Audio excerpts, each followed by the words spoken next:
All right, hello everyone. Thanks for joining us here on Playback. Man, we got a lot of stuff to get to. This is going to be a long one.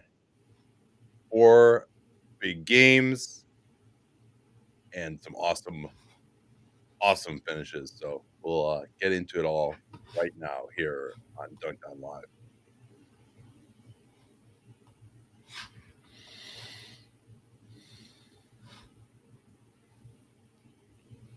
Welcome on to a live version of Dunked On Prime, and the podcast Dunked On NBA basketball.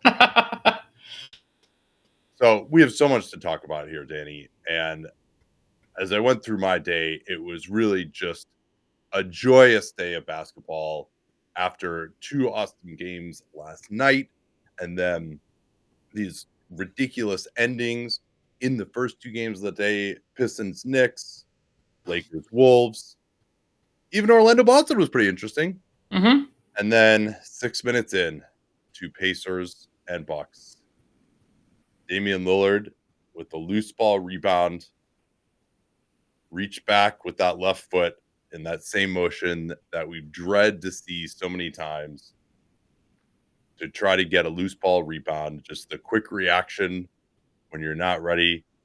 Almost the exact same play that Pacer James Wiseman hurt his Achilles on in, I think it was the first game of the season this year.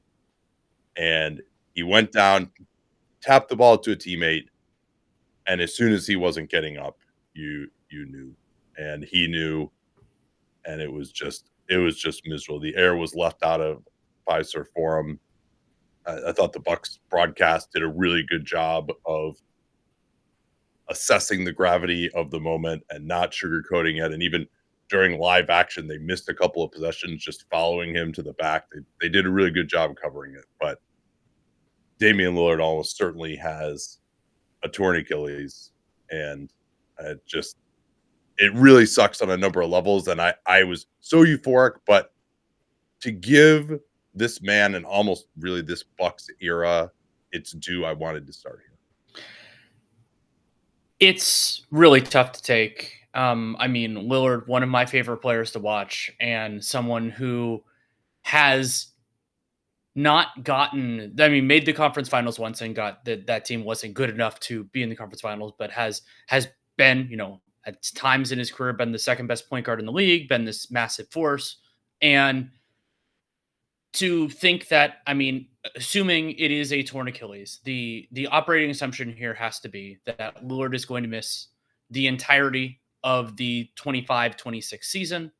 And that the concern is, this is roughly the same age that Kobe Bryant did his, that Lillard will never be the same player that he was. And that's the part of this that is in some ways even harder for me than the year off, is that distinct possibility Lillard will be 36 at that juncture.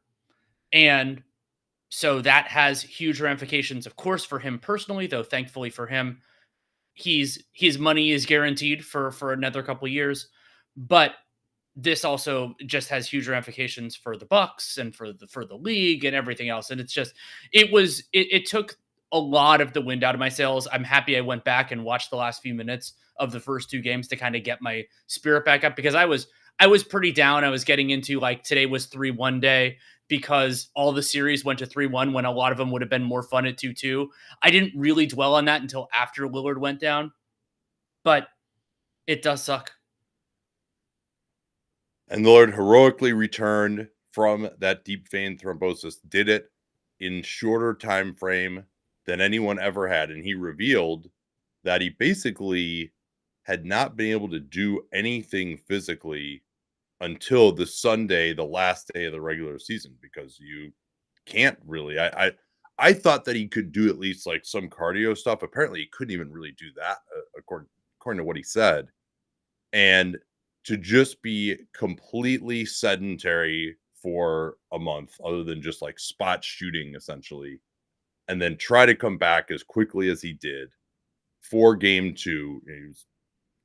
It's obvious why he couldn't come back for game 1. I guess it was, it was the last Sunday. So he basically had a week of ramp up, and then with game 2. He finally came back and didn't look like himself in that game. I've thought honestly all season he's looked a little bit slow. He had dealt with an issue with this Achilles. Remember last year, missed 2 games and then came back and wasn't himself in that game 6, wasn't himself in the overtime of the game 3 either. And we've seen a lot of times with these Achilles ruptures that guys who just have issues with it throughout their career, there's not a lot of blood supply there.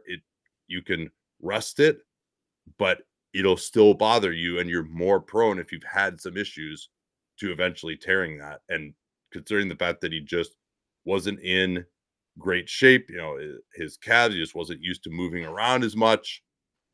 And then also that he'd had previous issues. I think all of that kind of adds up. And that's not to say that anyone is at fault here for him playing. He wanted to come back at his age. This is unfortunately probably his last best chance at remote though it was. And I think he felt a duty to Giannis and to Milwaukee, who traded for him, and just being a competitor to come back. And I just really feel for the guy because he moved to Milwaukee. It was a really trying year for him personally, which he was honest about.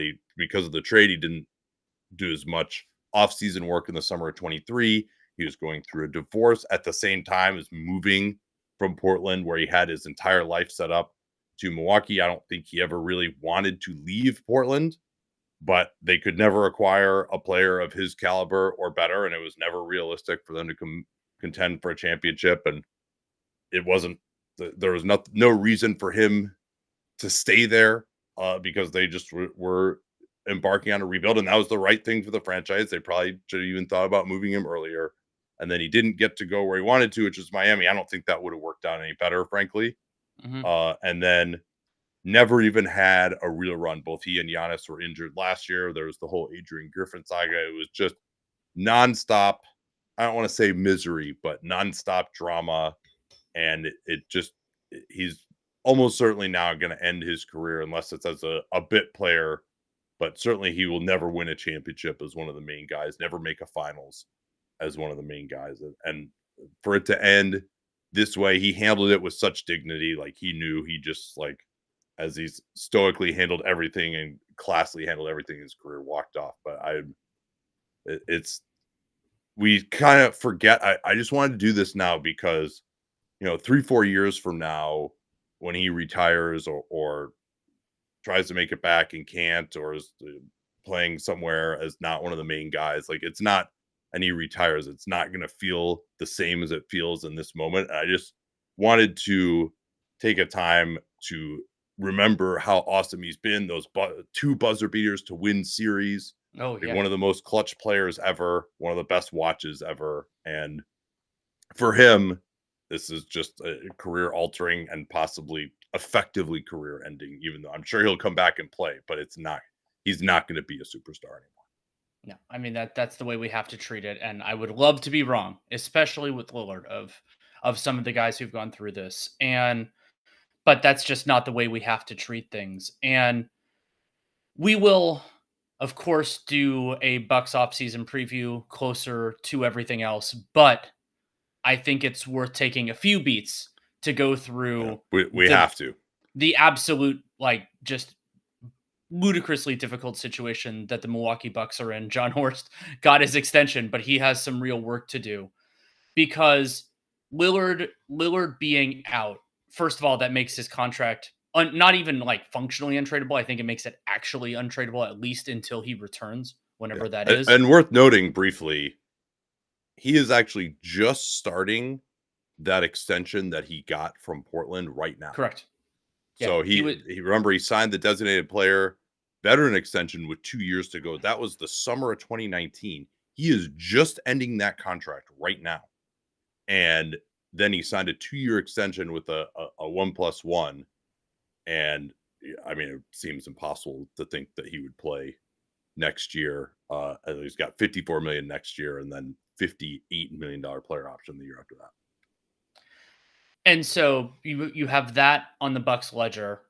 And you can't really do anything with that, at least at the moment. It's not like you could attach assets or anything like that because the player isn't going to play next year, and who knows what he'll be after that. NBA teams aren't going to take that kind of I mean, unless Bradley Beal is willing to waive his no trade, and even then, I don't know that would happen. And so that's a real challenge for the Bucks. And beyond that, if their goal was to like retool or something else, the Bucks do not have unilateral control over their first round pick until 2031. This will become relevant in a separate thing should we discuss that.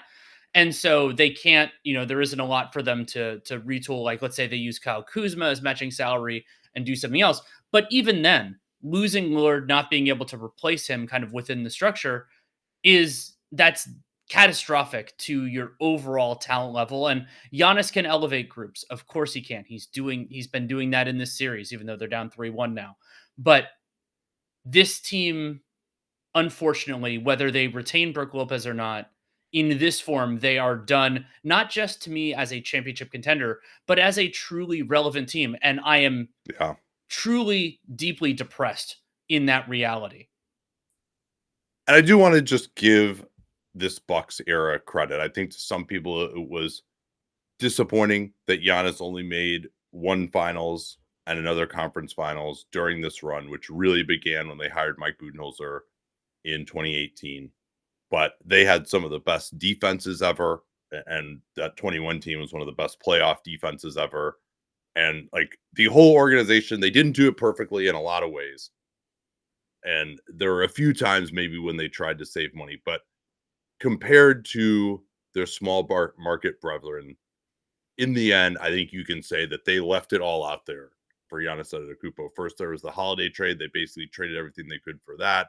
Then the Dame trade, they traded basically everything they could, including Holiday, for that as well, realizing that they weren't going to get there. They got Giannis to extend twice. They went deep into the second apron, more than I think we've ever seen a team of this type of market go into.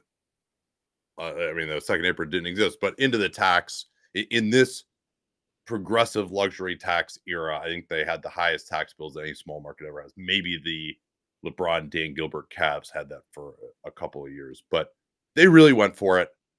But it just is going to be over now. Like they can't, the most they can do is be like a 45, maybe a 50-win team with Giannis at his age 31 season, leaving everything out there on the floor as he kind of had to do this year. And like at that age, that's probably not really a great thing for him anymore either. And to just have 54 million in dead salary, they don't have a way to move it. I don't think, and even if they did, like they weren't anywhere close to good enough this year, even if they, and I think, I don't know that having a healthy Lillard would have necessarily changed things in this series. Their defense, they just got pretty much run off the floor. Brook Lopez is not really able to have an impact in this series, and he's a free agent, and they've been incredibly expensive for a long time. They did get out of the second apron, but they're pretty sure there's a repeater tax. So I think it just, again, they're not going to move Giannis until he asks to be moved. But based on the comments that he has had about wanting to contend for a championship, and Chris Haynes is pretty close to that situation. Obviously, his cousin, I think, is Giannis's girlfriend. Obviously, the Dame situation as well. He said that he doesn't think Giannis is going to finish his career in Milwaukee on the Dan Patrick Show. So if that's what he wants to do, I don't begrudge him that in any way. But given the paucity of assets, they've thrown everything into this era.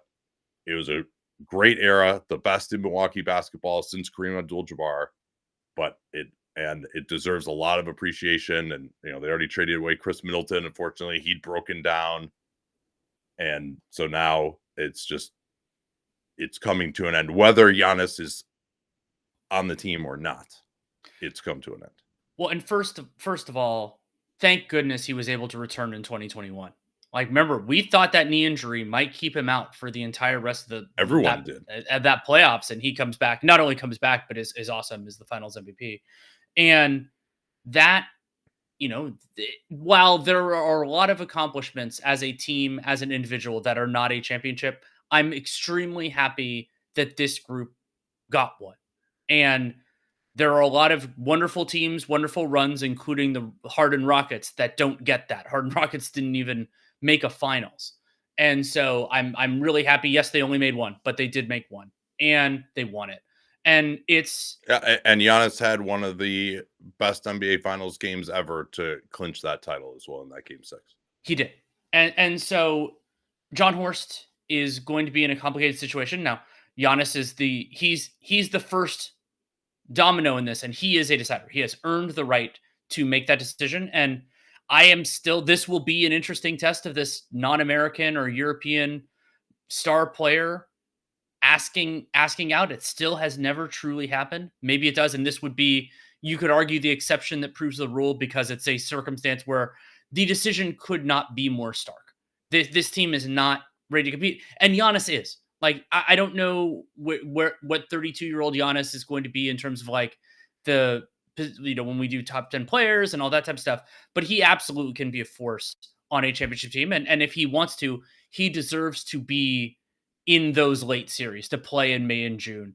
And so if that's what he wants, it's what I want for him, but it's more important what he wants, and we'll have to see. The Pacers played a wonderful game. Obviously, the Bucks, with what happened to Dame, were deflated, but the Pacers put up a cool 138 offensive rating, and I don't think Dame would have really changed that a ton. And some of the Bucks who were so good before struggled. Gary Trent went from 34 points to 6. Kyle Kuzma, Brook Lopez couldn't get it going at all. And Kevin Porter Jr. had a nice game, but other than he and Giannis, they just ran out of bodies. And then the Pacers offense was unbelievable. They had some nice counters to how they were forcing Tyrese Haliburton left, and they just took advantage of that, got him into the lane. He had 15 assists plus 25.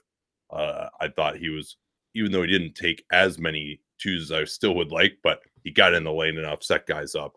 They shot 18 of 39 from 3, ran it down the Bucks' throats. I mean, they looked really, really good. And that series against the Cavs is going to be an awesome series that I'm very much looking forward to. I just hope the Pacers and Cavs both make it out of their next games uninjured. Yeah, and Darius Garland is dealing with that toe issue, but everyone else seems pretty healthy. So. And ideally make it out of their next series healthy too, because the Pacers have had a lot over the last couple of years of injuries. And for me, another huge number from Game 4, Indiana, 1.7 points per transition play, which is incredibly high. They were getting downhill. That was a part of how their backup units were so successful. There was that beautiful play at the pass at the end of, I believe that was the third quarter, where Haliburton threw it to Obi Toppin, who got it in right before time expired. Obi Toppin, by the way, 13 points in 14 minutes, 5 of 7 from the field, 3 of 4 from 3. And yeah, the Pacers played a really good game. I was kind of in my feelings of during it, but their performance definitely, like, we should appreciate it, because they did a great job in an unusual circumstance with a star player going down the way he did. You could certainly very easily have a let up in that situation, and they didn't even make it close. Miles Turner had a huge bounce back. He had 4 blocks, 9 of 13 from the field, but a lot of that was from 2. It was not him picking and popping for 3s. And then Jarris Walker actually was 4 of 5 from 3. A little bit of that came in garbage time, but he's actually been shooting the 3 pretty well. He doesn't have the quickest release, and he's at least a body defensively that they're able to throw on Giannis. Ben Mathurin had an abdominal contusion after an encounter at the rim with Giannis. So I think as far as the actual game, don't have a ton more to say on this. I think we can probably move on to Lakers Wolves. And boy, were the first 2 games, but Lakers Wolves at part of the forefront of it. Were they fun, memorable, impactful games? And I think the place we have to start with this one is JJ Redick's decision to play the 5 players who started the second half, which is not his 5 starters, because Jackson Hayes still started this game, for the entirety of the second half, something that we have not seen in a playoff game. And yeah, people are like, hey, you should really start this lineup. JJ was like, oh, you want to see this lineup? I'm going to give you this fucking lineup. And there, I mean, first of all, we could take a beat to acknowledge how astonishing that is to play all those guys, including a 40-year-old LeBron James. But we'll get into the substance of the game. The place I want to start in kind of But discussing can that. we talk a little bit more about the lineup here? I Oh, think sure. number one, I don't think that happens. And I've seen a number of tweets about how rare this was for a coach to make no substitutions for an entire half in a playoff game. And I don't think it happens if David Adelman doesn't do something very similar with the Nuggets yesterday.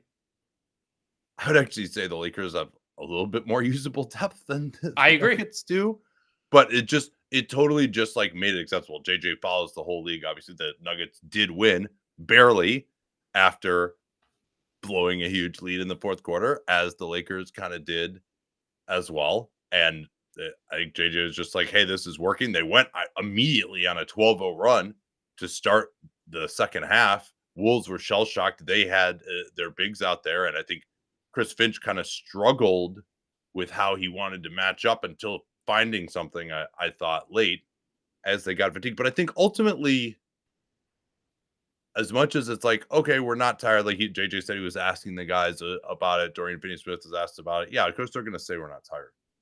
But this is just down 2-1. Like, yeah, the series is probably over if you lose. Although not as over as if you don't have home court advantage in the series. Like, people come back from 3-1.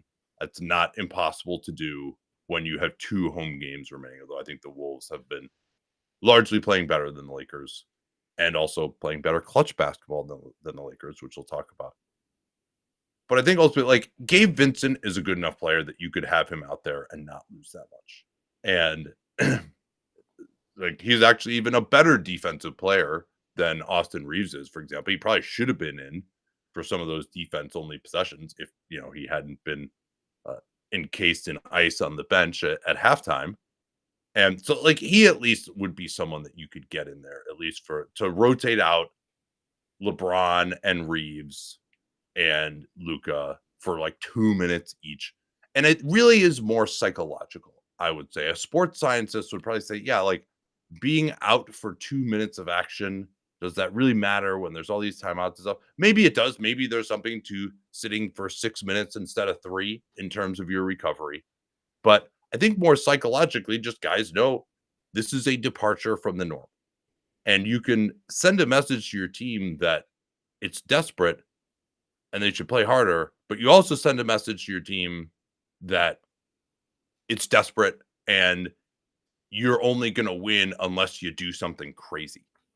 And I think that is an attitude that can infect the team a little bit. And also just psychologically, if you just know, well, I haven't had any rest, like, maybe it's a little bit harder to motivate. Maybe some of it is psychological. Maybe it's psychological just in the sense that you don't get a mental break from having to just play 24 straight minutes of basketball or 46 out of 48 minutes of basketball. Just be able to, like, sit on the side and watch a couple of possessions, like, get hyped up to go back in instead of like trudging back out to the court. Whatever it is, simply the fact that this was so odd.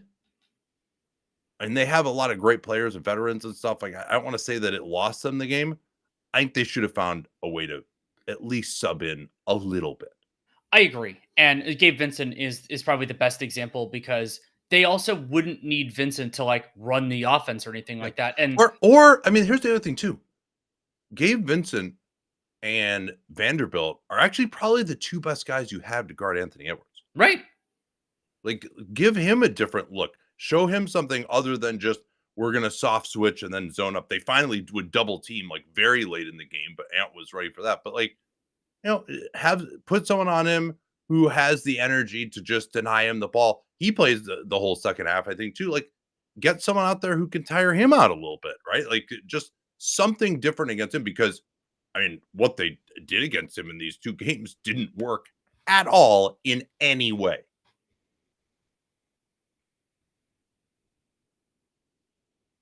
All right, sorry, I interrupted you, but I thought just because that was such a rarity, and No, no, especially no. we've had these 2 back-to-back I wanted to get into. So what was your next point gonna be? Well, I wanted to mention Anthony Edwards did play the whole second half. He played, and Julius Randle played all but 31 seconds. So, Yeah. but there were other subs, and we'll talk about some of those being impactful. But for me, the other reason why I think it was a mistake for the Lakers is, do you need to play all of these players all of this time? And LeBron James, Luka Doncic, Austin Reeves, though he didn't have the greatest overall performance, had some issues early in the game and then had a couple of big misses late. Those players they're additive offensively, but they are a little bit superfluous, especially like you could argue with Reeves or with Luka. Like LeBron didn't even do that much offensively during like large stretches of the fourth quarter. Yeah. So He maybe was great defensively. They needed oh yeah. everything he could give defensively. But so maybe you buy each of them a couple of minutes, and you could also, do the trick. I always think of it with Jason Kidd, where you get somebody a little bit of rest right before one of the mandatories, and so they get a little bonus rest in there. Pick a couple spots with that, and you you get some fresh players. You get to show some different looks out there, and the beauty of having I know that part of the logic here is the beauty of having these multiple lead creators is that it takes some of the playmaking burden off of each. And that helps. That's part of what made it plausible for some of these guys to do it.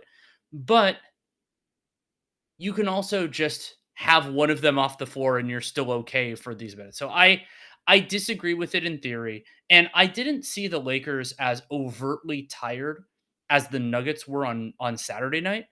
But their rotations were a little bit flat. Their defensive execution wasn't fantastic. There were some of Luka's shots were a little bit short, and maybe that happens if he gets 2 minutes of rest too. It's very possible, but I don't think that Redick put his team in the best situation to succeed, and I don't think it's like a catastrophic mistake or anything like that. But I don't agree with it. The next place we have to go is just Anthony Edwards. Again, he's been the best player in the series. It hasn't been close. The 2 games in LA, he struggled to finish some. He struggled to finish the first half of game 3. Had a few finishing foibles in this game too, but just from a distribution standpoint, he's been really, really solid. 9 assists in game 1, and was been good enough as a passer. That's the biggest thing that we complained about for him throughout this year, like why he was not in the upper echelon of players is because he just wasn't able to take advantage of the defensive attention that he's drawn.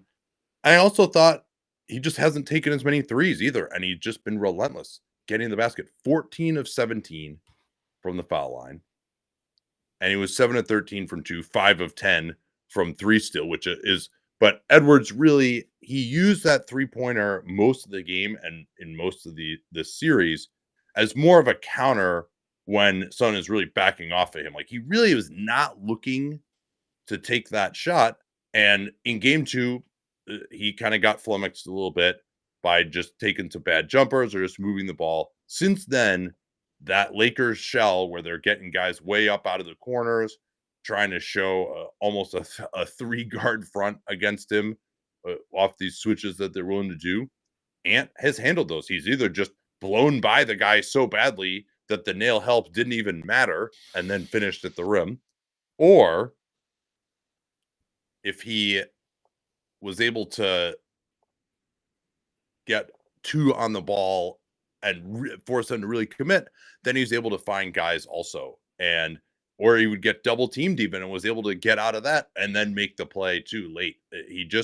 He has been in this series, admittedly against a defense that's not exactly ridiculous, but he did that against the Denver Nuggets, kind of a similar defense in terms of not having the rim protection and not having a ton of defensive stoppers on the perimeter, but like a good defense in terms of executing and having smart players.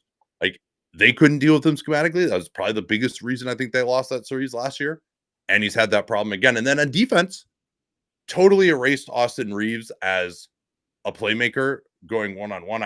And like there was one play at the end of the game where Edwards sort of like was turned around, wasn't really looking at Reeves. Reeves tried to attack him with his back turns. Edwards turned around, saw him, just took one slide and just completely stopped him. Like, he is just so physically dominant as a defender that you just can't get by. I mean, even guarding LeBron, it's been difficult for LeBron when that's been the matchup. Like, those two guys getting into it and like shoving each other was awesome too. But like Anthony Edwards, it's time. I would say we'll see what happens in the next series, which will be fascinating no matter who they face. I don't think the series is totally over yet, but if they do advance, but I really, and then obviously if they were to go up against Oklahoma City, that would be even more ridiculous, or the Clippers for that matter. So he's going to have quite the gauntlet to run. This is the easy part for him individually, at least as an offensive player, maybe not on defense. But he has now, this is, I would say, 4 straight years that he's raised his game in the playoffs. And Edwards' ability to ramp up his defense and to have the capability, and also in this case the energy to do it, makes him a really dangerous player. It makes him, it's sometimes hard to rank in top 10 players in that kind of context because he can do it, but not in the regular season necessarily, because that's a lot to ask. And to me, that dovetails perfectly into the next big theme for me, which is a continuation of Game 3.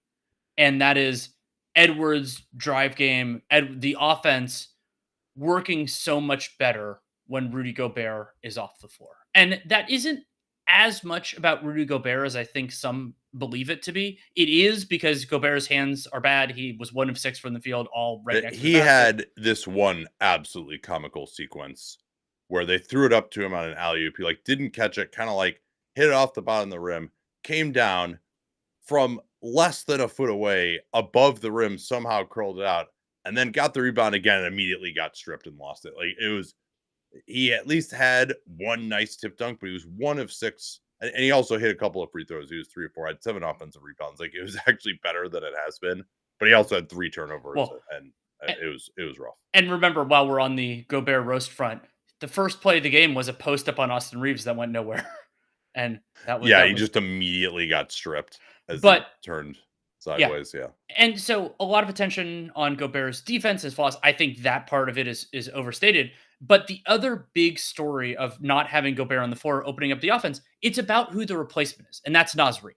And Naz Reid is a very good shooter. He is a confident shooter. And you correctly brought up how it took the Minnesota Timberwolves a while to adjust to the Lakers starting their 5 and then kind of how to incorporate it. But then the Lakers had real trouble, as they did in Game 3, adjusting to Naz Reid being the 5th guy as opposed to it being Rudy Gobert, because it changes the structure of your help principles. Naz Reid is a better transition force, which was something that Rudy Gobert isn't necessarily, other than that weird layup in Game 3. And so, like, there was that one massive Naz Reid trail 3, and I think part of the reason that happened was because the Lakers weren't mentally in that, like, oh crap, the guy who's not in the play right now doesn't have to get all the way here. He can just drill the 3 as he's coming up. And so the Lakers just weren't really on it. Reid +9 in his 20 minutes. And the +9 there isn't just Reid playing well, which he did. It's what he opens up for everyone else. Yeah, they can run a play for him too, right? Mm-hmm. They ran that little split cut play with Randall at the left elbow and DiVincenzo screening for him. They got a 3 on an ATO out of that. And then he also was able to make plays on the short when they went to the double team and screened for Edwards. He got off the ball. LeBron stopped him one time. That was actually, I think that was a missed shot instead of just a turnover. Then that was Naz Reid's first miss in the 4th quarter in this series. He had been 9 of 9, I think, until then. And then he made the key play of the game too, where he, again, Ant got doubled, got it to him at the free throw line. He threw a beautiful bounce pass past LeBron to McDaniels for the go-ahead dunk. And so it was, he was awesome. And then the biggest thing too, that again, like, Naz Reid just manages to take steps forward defensively every year. And at the beginning, like, he had a really nice defensive performance, I would say, maybe was a little bit overrated because he had like some nice blocks on Jokic in that game too, but he was good in that Denver series last year. And then the Reed Randall thing just was terrible defensively all season. Part of that was because Chris Finch did not pair them with Jaden McDaniels, who also struggled defensively to start the year.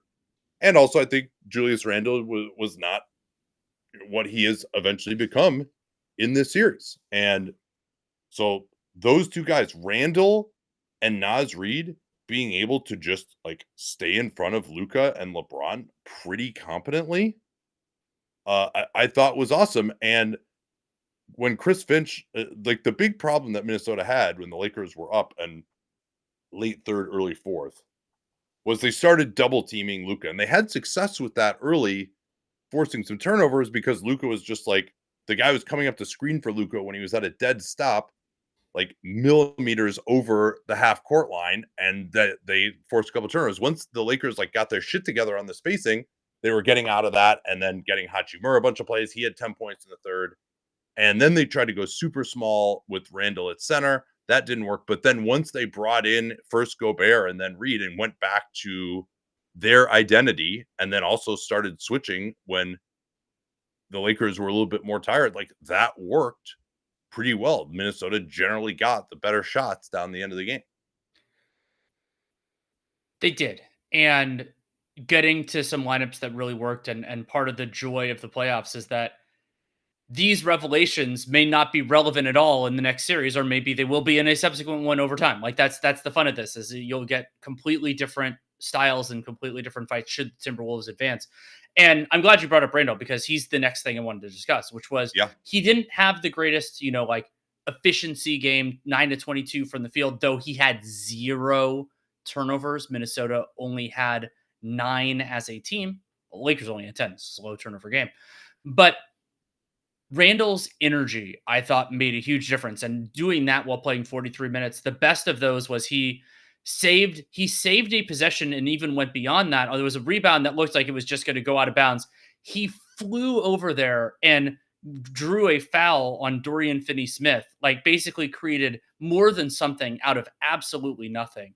And part of his 7 rebounds. And there was the one play where he ran down an offensive rebound on the baseline, was just getting hacked, no call, and he's like, all right, this is what we're doing. I'm going to just go right through everybody for a layup, a reverse layup. Like that was awesome. Like he was the baddest guy in this game, in a game that had all these kind of alphas. I mean, maybe you could say that was Anthony Edwards because he was from a scoring standpoint, but just in terms of like the effort level, rebounding, like he actually, to me, was the guy who was just the most physical and the most forceful. And that kept the Wolves in the game in the first half too.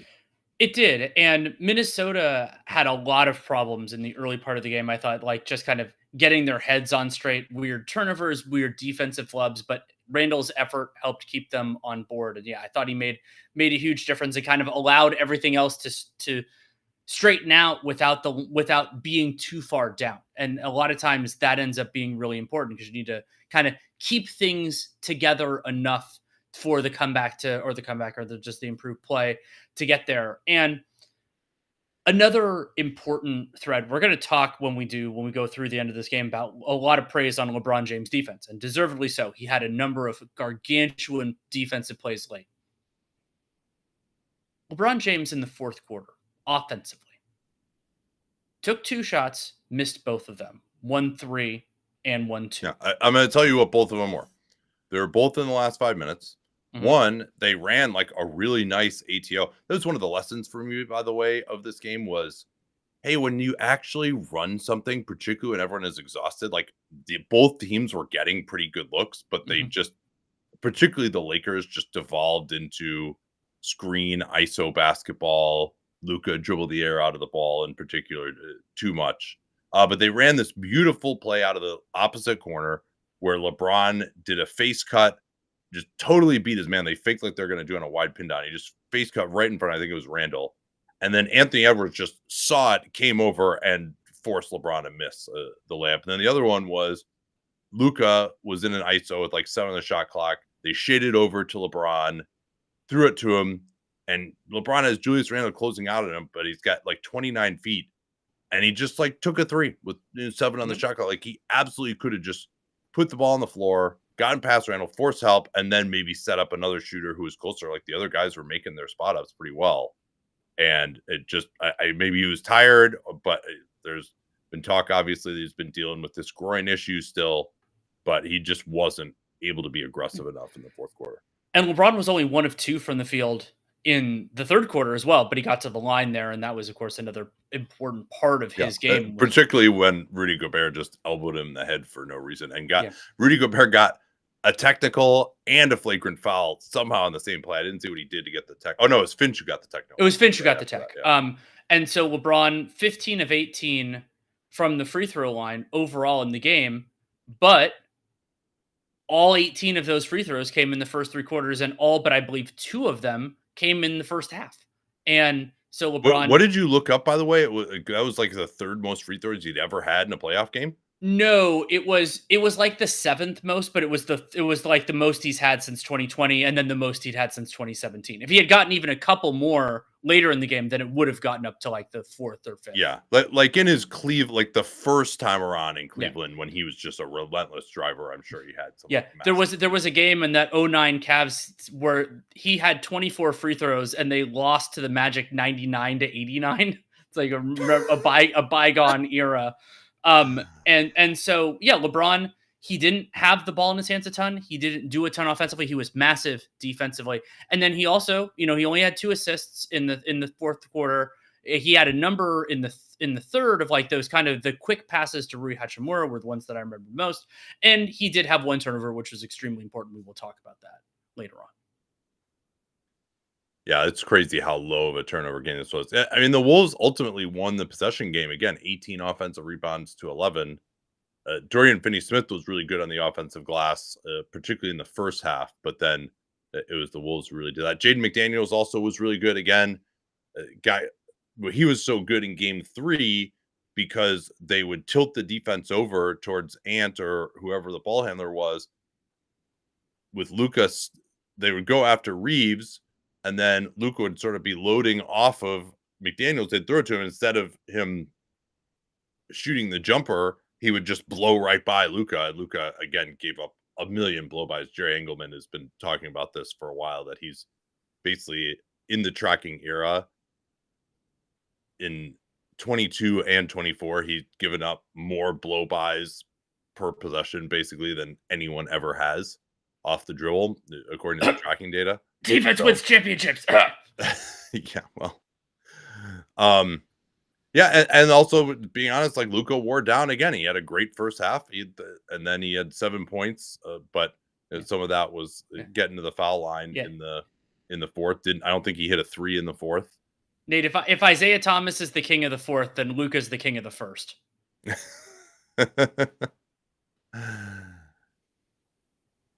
And this has been a problem for him for a while. Like that happened even in the 21 series as well, that classic series against the Clippers, where he just wasn't able to dominate quite that much late.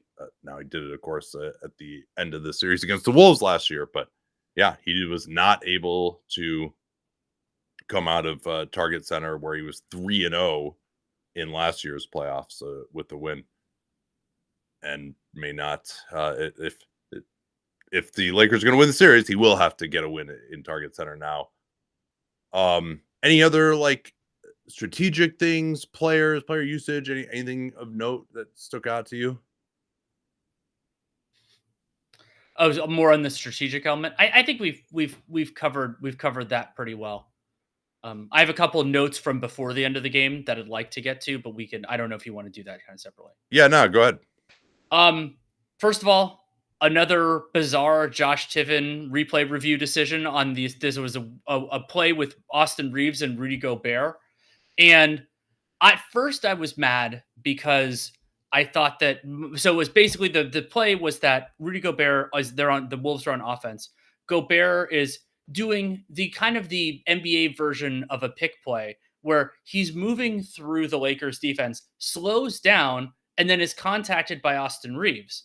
And so to me, the way that should be ruled, whether it's the interpretation now or it isn't, is that is an illegal screen, because he was in that place for that reason. But also, it's a point of education a couple Yeah, years ago that exactly. if you're rolling, that like you can't use your role to impede someone trying to get through the screen, which is exactly what he did. Exactly what he did, exactly what Gobert intended to do as well. So I was frustrated by that and like the possibility they were going to get that wrong. However, I got even more frustrated when Tiven actually gave his explanation because his explanation was factually wrong. He said that Reeves made contact first. You can watch the replay a bunch of different times. That isn't what happened. Gobert contacted Reeves with his arm before Reeves did it. So, like, maybe this is the lawyer part for both of us. It's like, if you make the wrong decision because you interpreted things weirdly, that's fine. But making a factual mistake when you just spent the last 3 minutes reviewing one single incident, that's really bad to me. And so that really frustrated me. Don't really need to get too far. And well, I mean, it's just something for our live shows that we keep in mind. It's just like that is supposed to be a foul on, and we talk about all the time where, hey, if someone is trying to set a screen on a handoff or something and they're running, you as a defensive player, you should just run into them and it'll be a foul on them. Reeves did wrap his arm around Gobert because it was a big play too. That was Reeves. It was going to be either of their third fouls. It was going to be Gobert's and it was Reeves. And it's worth talking about because that I think kind of set the tone for JJ just being like, fuck it, we're going all in with LeBron and Luka. They both played 22 minutes in the first half because Reeves basically sat. They were very concerned about having him out there with the 3 fouls because he's a pigeon for Minnesota. And so it was a huge play for him to go out. And the Wolves made a nice comeback at the end of the first half when Reeves was out. But Reeves did wrap his arm around Gobert after the initial contact, but it all was necessary because Rudy Gobert was doing something illegal. What was your next thing? The Wolves ended up winning the game, but if they hadn't, and there will be one in the Detroit Knicks game as well. One of those weird things that swings that Rudy Gobert goaltended a Conley, I wrote in my notes, pass/shot, where Conley threw it up. I think he threw it up for Gobert, but Gobert got it over the cylinder. And so instead of it being 2 points, it's a 0 and ball going the other way for Minnesota. Let me see if I had anything else from the meat of the game here that stood out to me. I mean, the plus minuses for the Laker bench weren't terrible. Yeah, I get it. Jordan Goodwin's not that good of a player, and Vanderbilt gives Gobert somewhere to hide and lets them help a little bit. But it just the offenses were so good. You could have just made it a little harder for yourself to score while also actually playing some defense. Minnesota had a 128 offensive rating this game, and the Lakers had a 125 offensive rating, in part because of so few turnovers. Dante DiVincenzo had 5 steals, didn't have his best scoring game, picked up some fouls, but I thought he was still really important with his activity. Nickeil Alexander-Walker didn't really play very much, missed a couple of threes, had a couple of turnovers. DiVincenzo was kind of more the guy to go to there. And Mike Conley got a block on LeBron. That was surprising. Yes. Yeah, that was a big play. I mean, Conley was 0-4 from 3, but they got minutes out of him, right? You just JJ Redick's oh, well, he's not ideal in the series. He can't guard him. We're just not going to play him. And, they got enough out of him to where, and DiVincenzo had a ton of energy late. Naz Reid had a ton of energy late. Those guys were in the closing lineup, but they only played 29 and 20 minutes. I think that's a big reason why the Wolves were able to pull it out in the end. Let me see if I got anything else here in my notes. Yeah, the Lakers did try to do a little bit of zone. That didn't work particularly well. I thought that was just the one other thing that they kind of tried. And yeah, Rui Hachimura, I'm just kind of torn on what to think of him. It would be nice for them if he was either a little bit better rim protector or a little bit better moving his feet. Offensively, he's been very solid for them. He's made his shots. He was able to make plays off of advantage situations, finished at the rim. He had 23 points on 16 field goal attempts.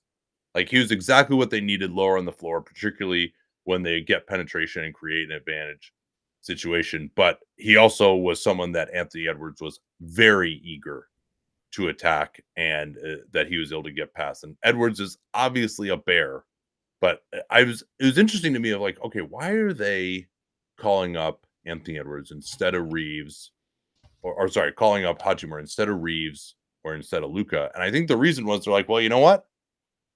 Edwards can get by Hachimura, so let's have him get by that guy. And then there's Hachimura is their second best rim protector. There's only just LeBron back there. We could talk about LeBron's defense though in the fourth quarter. How many stops did he? He probably had like 8 or 9 stops throughout the game. He was credited with 3 steals and 3 blocks. Maybe he should have had another steal or block. We'll discuss that when we get there as well. It still was crazy to see LeBron only 9 field goal attempts though. And then Reeves, 6 of 14, 5 of 12 from 3 though. And he took a couple, most of the ones that he made were open shots that were created by someone else. He really was not another creator. And much was made of the fact that Luka only had 2 assists. I don't think that was nearly as damning, because so many of their plays in the second half came out of the double team where he made the initial pass that they then carved him up after that. And they had 23 assists on 36 field goals for an ISO game like this. That wasn't that bad. You can argue that Luka should have got in the lane more, forced help more. But I think this has been a indication of why it is that Luka needs that roller, that he needs one more passing option that's really going to suck in the defense. The reads, he's not as dominant one-on-one, I would say, as he used to be, right? Like if you go back to what he did playing 5 out in that 2022 season, like he's not as good now as he was then, I would say. And maybe after more getting in shape, he might be. So he's not as good as he was then. And so having that role man forces the defense to make a decision. Also, it just invites teams to not switch on him and play more of a conventional coverage, or to play more of a double teaming coverage at the point of attack. And then because they're just worried once he gets inside the arc, he's such a good passer. It's either going to be corner 3 or it's going to be a dunk. Yeah. I mean, the comparison is like what James Harden's been doing for the Clippers the last few days. Yeah. And Mark Williams, let's say they hadn't rescinded the trade. They obviously gave up a ton to get him. I felt like even at the time it was a future-focused trade because Mark Williams is just not ready. Would Mark Williams give them more than Jackson Hayes? Yeah, he would probably be like pretty decent offensively in this series, and that would at least be something. But, and Anthony Edwards is not like such an unbelievable pick and roll operator. Or maybe they would have enticed him to leave Rudy Gobert back in the floor. Now, Gobert could have maybe been more impactful defensively with the center to guard. But I think actually Gobert has been really good. Like getting out to some of those Hachimura pick and pops at the top, like he was flying. He actually, I thought, was very good defensively in this game. It just was the offense that was killing him and why he was -11. So, but Mark Williams is just such a bad defensive player. And I think Edwards would have just blown by him in any sort of pick and roll coverage. And like, okay, would he have played 15 minutes instead of Jackson Hayes' 4? Got like a true Bogans instead of an ultra Bogans? Sure. But if they could have got, a Clint Capella or something like that in a trade, then yeah, maybe that sort of player would have made a difference in this series, but not someone who is a terrible defender, which Mark Williams is. And who knows, he might have got hurt. If he really had to play playoff minutes and ramp up, you never know on that too. So I think they made the right decision to rescind, even knowing that they couldn't get another center. I think they made the correct decision to rescind the trade. Since I actually looked, I pulled the number now. Rudy Gobert played 26 minutes. The Timberwolves had a 108.5 offensive rating during that stretch. They had a 126.1 overall. So that means they were roughly in the 140 range when Gobert was off the floor.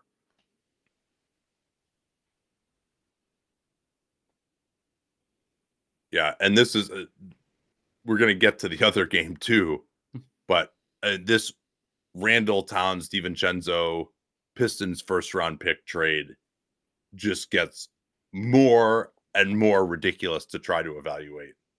Wolves, if the Wolves win this series, I think you have to say they probably did win the trade because all the future stuff pointed in their direction. So, and they're going to get pretty much to where they got last year. Who knows? Right. They may even get further. I don't think so, but they could. Yeah, I don't know if they're gonna beat the Clippers or the Thunder in the second round. Or, I mean, if maybe it'd be the Nuggets, that still could happen too. End of the game.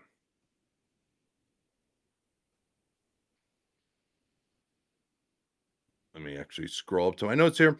So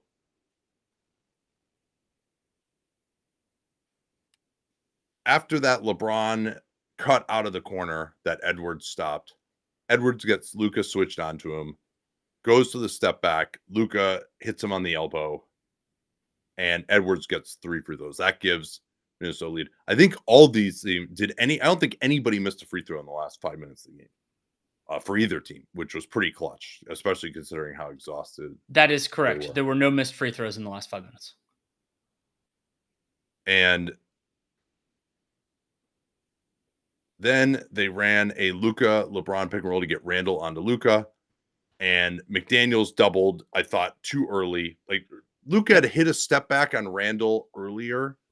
That was pretty good defense from Randall without fouling. And I thought the Wolves, because part of the reason they're double teaming too on Luka was that he was hitting his step back. And I thought they overreacted to that a little bit too much, especially because Luka can wear down. I think they should have just been living with, like, they shouldn't have gone away from the strategy that's largely worked in this series. Like, the Lakers had their best offensive game of the series easily in this one.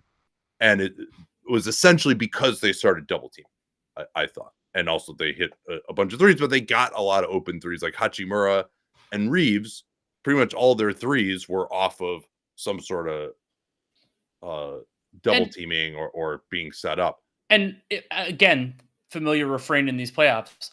What bothered me most about the doubling was that it's not like Luka was killing them one-on-one. Like I mean, he hit some step backs, and I think they just reacted to that. Maybe you could say he was, but I didn't think that was going to continue.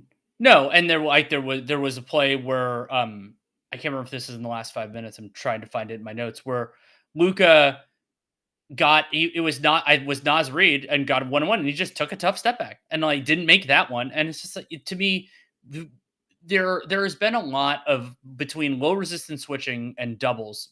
There's a lot of this too in the Nuggets Clippers series. Teams are too afraid of things they shouldn't be too afraid of.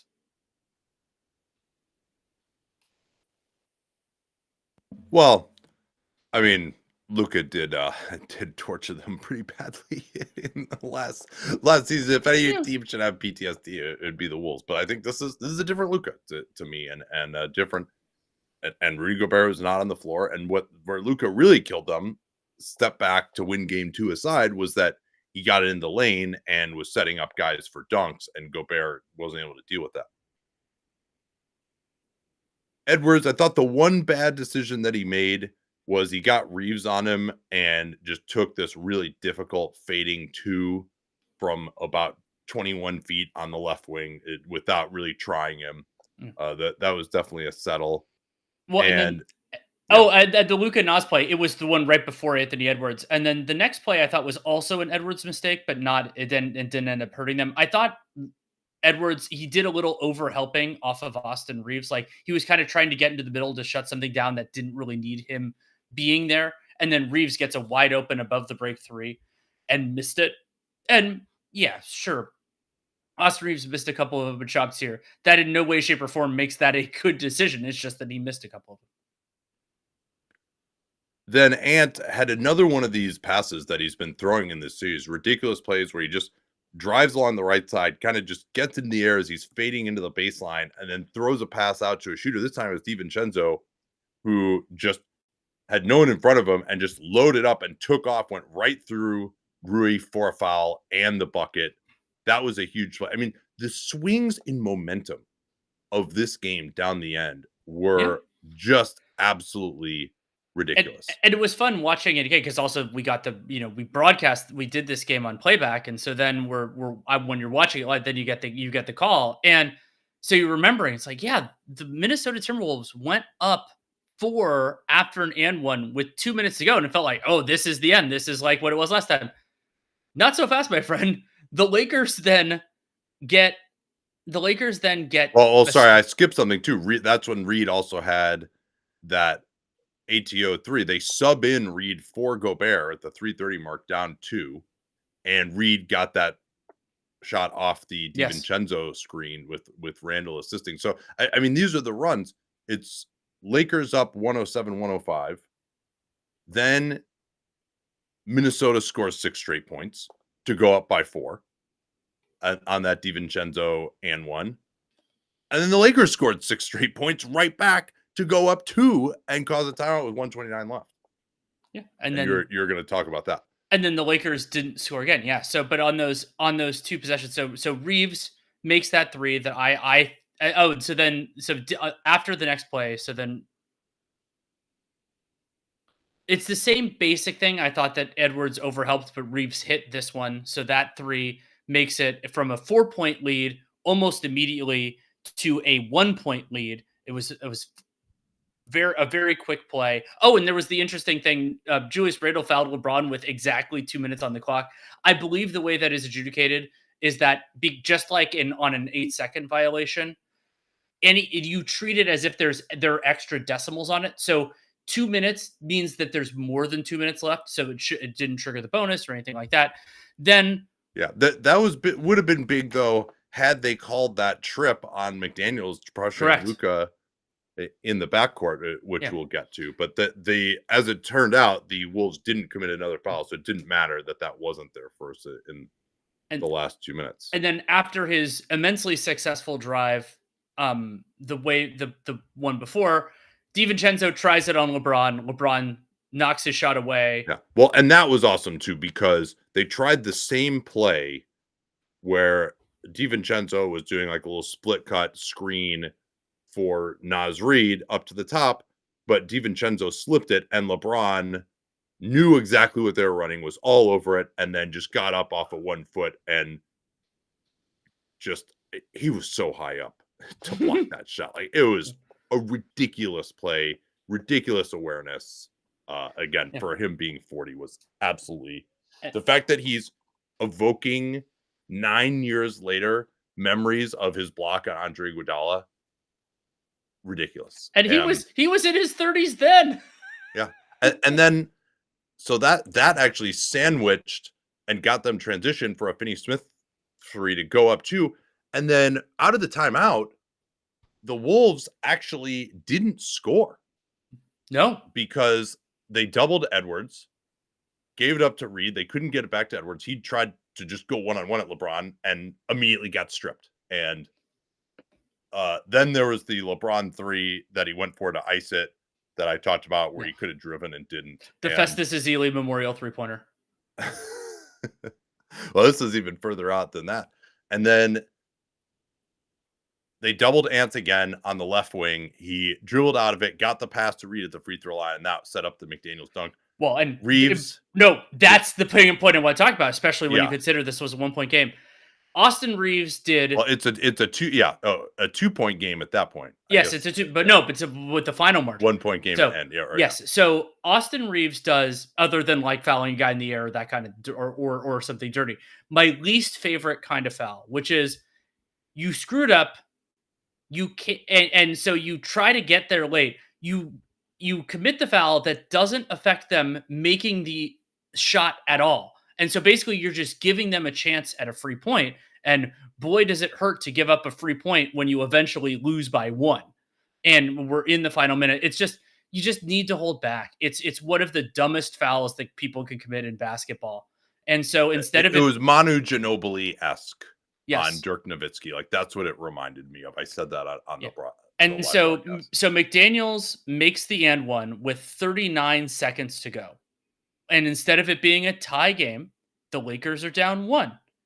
And that sets up a totally bizarre situation where Luka's getting pressured by Jaden McDaniels and he falls down. JJ Redick says after the game, Luka doesn't fall down. And I'm like, oh no, he falls down all the time. It did turn out that Doncic stepped on Jaden McDaniels' foot, but it was possible. Like, I mean, a lot of people kind of have that, like, especially if you're a Lakers partisan, have the like, oh, if you fell down, obviously it's foul. If you don't see it in that sort of a circumstance, they also did give the timeout instead of like, falling down I wouldn't have called that a turnover or anything like that, travel. But what happens is it took a long time for all of that to resolve. Is that the Lakers were because Redick, they had one timeout left. He didn't use the timeout to advance the ball here. No, they had 2 timeouts left, I think, at this point. Oh, you're right, they did. Because they granted one for Luka. To all this Yeah. was with 39.2 left. They should have taken a timeout to advance the ball and get to get a faster shot. Down right. 1. And then Luka, regardless of whether he had been tripped or not, he was barely gonna. He probably, if he hadn't been tripped, he was gonna get an 8-second violation, or would have had to chuck it or something. Yeah. So, and that's why they're still in the backcourt. They had to throw it into the front court, and that's why the passing window was so small.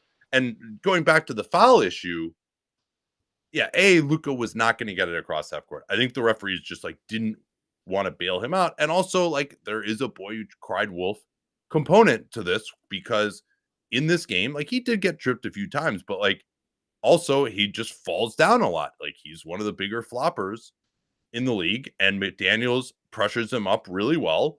And so it seemed like when you are totally in trouble, I think the referees are just, especially at that point in the game, when you've already made a bad play and you're about to turn it over, they are less likely to want to call a foul, and particularly don't want to call it because, like, they've literally called 4 fouls already with McDaniels going alongside Luka. Maybe it was 3, but a lot going alongside Luka, and Luka falling down.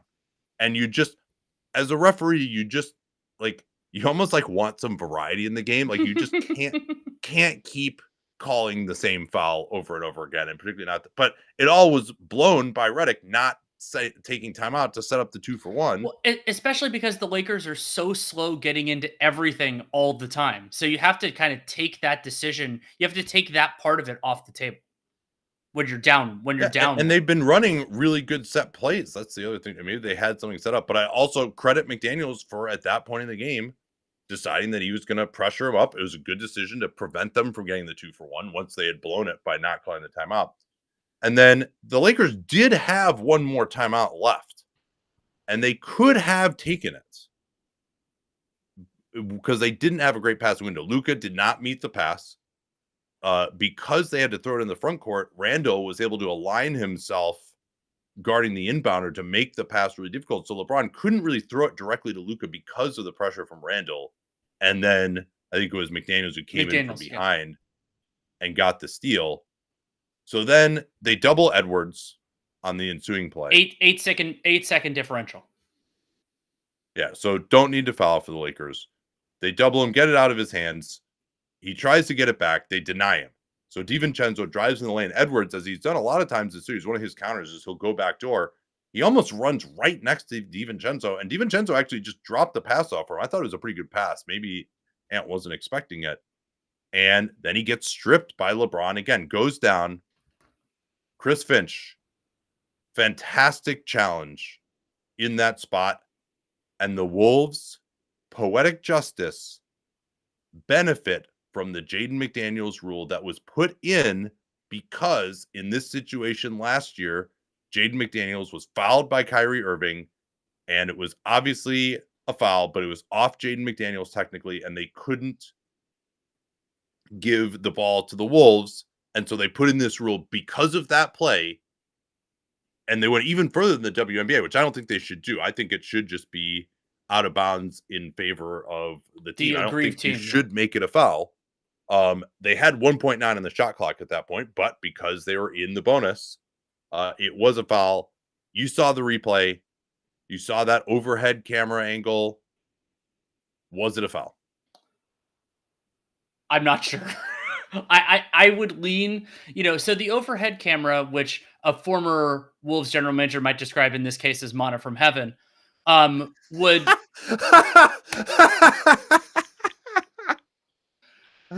Oh man, Also Darko that's so Milicic. good. But so I think LeBron made contact with the wrist, but I also agree LeBron was asked about a post game that like it happens all the time. Like when you watch it from the normal camera angles, it doesn't look like a foul at all. Yeah, the baseline camera, we were like, no, not a foul. On But the we still overhead but we camera, still supported the challenge because the other nuance of this game is that it was a 1 point margin, which means that it's very unlikely to go to overtime. So you're probably going to it's like it's your best shot at it. And I mean, I didn't expect it to be as successful as it was. yeah. Now there was a little bit of a risk because had the Lakers come back and scored with time still remaining on the clock, they would have been out of timeouts. It was their last timeout. They wouldn't have been able to advance it, but that was pretty far into the future potentially. And I would not have overturned it. I don't think. I mean, the overhead view. I don't think I would have either, but I'm, like you see the contact with the wrist. It's tough to say that when you see that, but I think it wouldn't be a foul if in 99% of circumstances. So it wouldn't have been. Now, what they showed is this overhead view that showed LeBron's hand coming down on the wrist of Edwards. But what you can't see from that view is what got hit first. Right. Because it looked to me that maybe it was like the heel of his hand hits the ball first, knocks it away, and then maybe he hits the wrist a little bit afterwards. It was very close. I mean, I understand why they went that route. It was, I mean, good challenge. If the call on the floor has to have any weight, I couldn't really be sure. I would have just let it be out of bounds. But Edwards, again, 2 more ice free throws. And at this point, there is some controversy, which I want to go back into the play-by-play and see if I can figure this out. So the ESPN play-by-play doesn't. So it's interesting because you and I, by virtue of some of our other work, have access to the like basically the equivalent of the official box score. And that's where things got interesting because we're watching it live. So because the nuance of this challenge is that the timeout was originally called after it was an out of bounds by JJ Redick. And so it was called by him because he felt it's LA ball and they could advance the ball potentially if that's what they wanted to do. However, when a team calls a timeout and there is a theoretical reason for the other team to want to challenge, then the other team, in this case the Timberwolves, has 30 seconds to initiate that challenge, which Minnesota did. They ended up being successful. So the box scores all say the Lakers timeout, and then doesn't clarify it. However, because you and I are doing the live call and I'm on the NBA box score, I distinctly remember that the official box showed after that, before the inbound, that the Lakers had a timeout left. I am choosing to interpret it that because it also is what makes sense.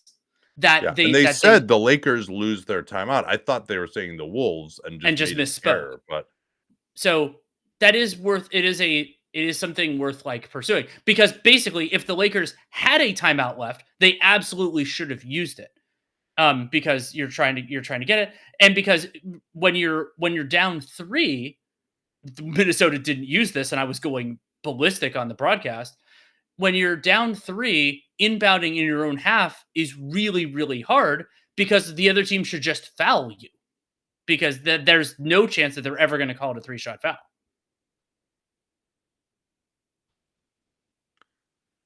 But in any event, if the Lakers didn't have their timeout left, it actually, I think, played into their hands because there was no timeout and they pushed it up and the Wolves didn't really have a chance to foul. We were saying foul in the backcourt. I think they wanted more time to run off rather than just fouling Luka in the back up 3. Luka kind of gets trapped along the sidelines. Then Julius Randle comes over. He tried to give the foul. I went back and watched it. He clearly did try to give the foul, but Luka gets off the ball, gets it to LeBron, and LeBron just immediate quick pass to Reeves in the corner. And there is nobody there.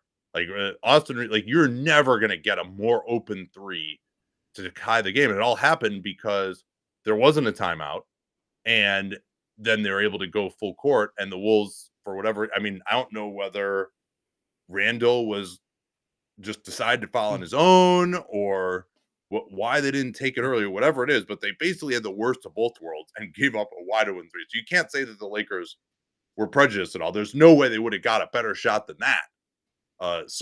And Reeves just missed it. He could have tied the game. Is there anything to say about this series going forward here?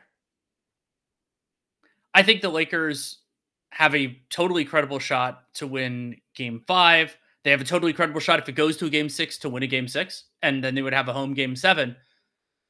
I do think now, especially that it happened 2 games in a row, that Chris Finch understands more what he has with the Edwards driving, no Gobert on the floor. I'm not saying Gobert should play, but understanding that he has a killer lineup too, and that they will use it a little bit more consistently to create problems for the Lakers and improving Minnesota's offensive floor.